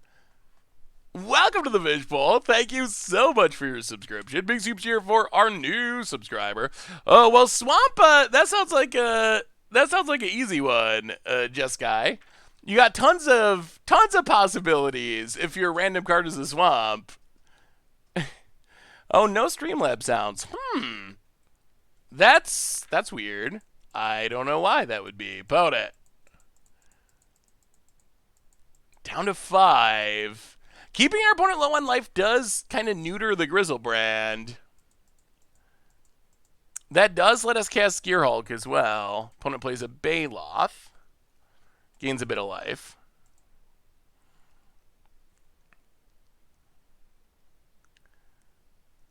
And Whisperwood? Oh, Primal Command? I think it's Primal Command. We will definitely counter Primal Command. Ooh, let me see. Confusa. Yeah, Song of Creation definitely seems like it could be very strong. Oh, it is Whisperwood. All right, so opponent running out the creatures. Well, we will opt. Spell Queller, I think, to the bottom. We draw land. Okay. Yeah, the Song of Creation deck, that looks super spicy.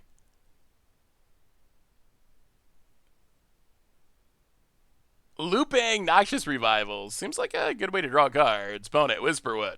Discards to hand size.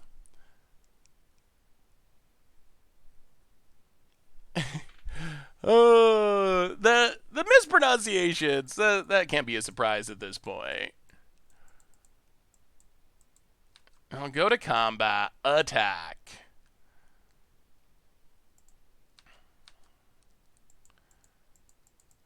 Hit our opponent.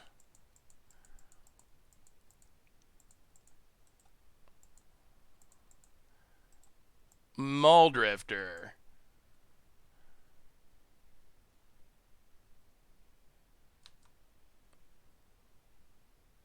Ooh, mass manipulation. Okay, that is a good one. That is a good one. Pass the turn. All right, opponent, play that Grizzlebrand. Show us Grizzlebrand. Come on, come on, come on, come on. Opponent, combat. Attacks with everything. Some things. Well, Shelldock. Torrential. Surprise! From underneath the land, resolves. We will take Cyclonic Rift. We will bounce Whisperwood.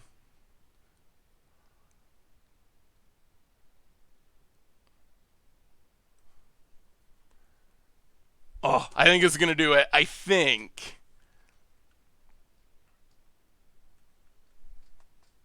Yeah, the Sonic Creation deck definitely looks super spicy.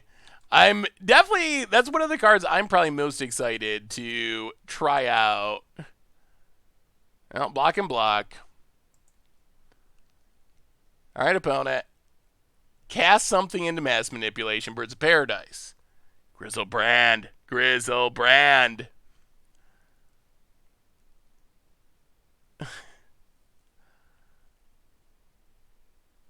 Opponents got to be concerned too. They're getting close to just like dying on board. Wolfear Silverheart. That card used to be good in standard at one point. Vote it. My brews for Commander, I think it's going to be Combat Tricks Calamax. Man, the Commander cards are very fun to build around too. Oh. Okay. Well, go to Combat. Actually, no. 5, 6, 7, 8, 9? Ugh.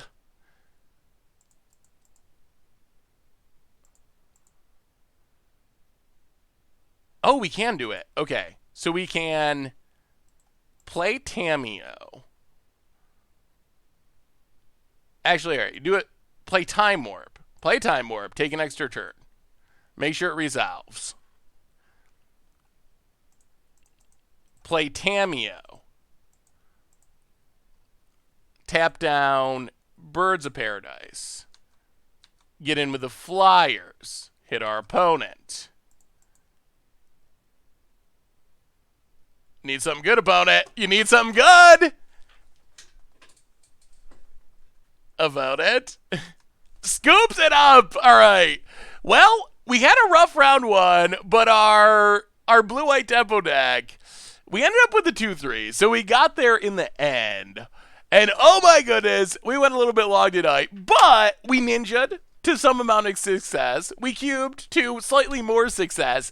And most importantly, we will be back tomorrow in like, I don't even know, 12 hours? Not really 12, but like 15 hours. Not a long time from now. 3 o'clock Eastern tomorrow with the sponsored full account Ikoria preview stream along with some giveaways from our actual sponsor, Card Kingdom, for $50 of store credit that you could use to get Ikoria stuff. So thank you to Card Kingdom for doing that. And thank you to all of you. So I think I'm going to scatter for the night. I think that does it. We're going to be back in a very short time. I'm going to start building more Ikoria decks. We're going to have some fun tomorrow playing Ikoria. So super quick reminders. Replay YouTube. We already mentioned our sponsor. Giveaways tomorrow during the preview stream. Normal YouTube. New stuff going up tonight. Top 10 standard cards. All that. So anyway, everyone, thanks for hanging out, having fun today. If you're tired of Modern and Cube drafting, don't worry. New Standard is here tomorrow. So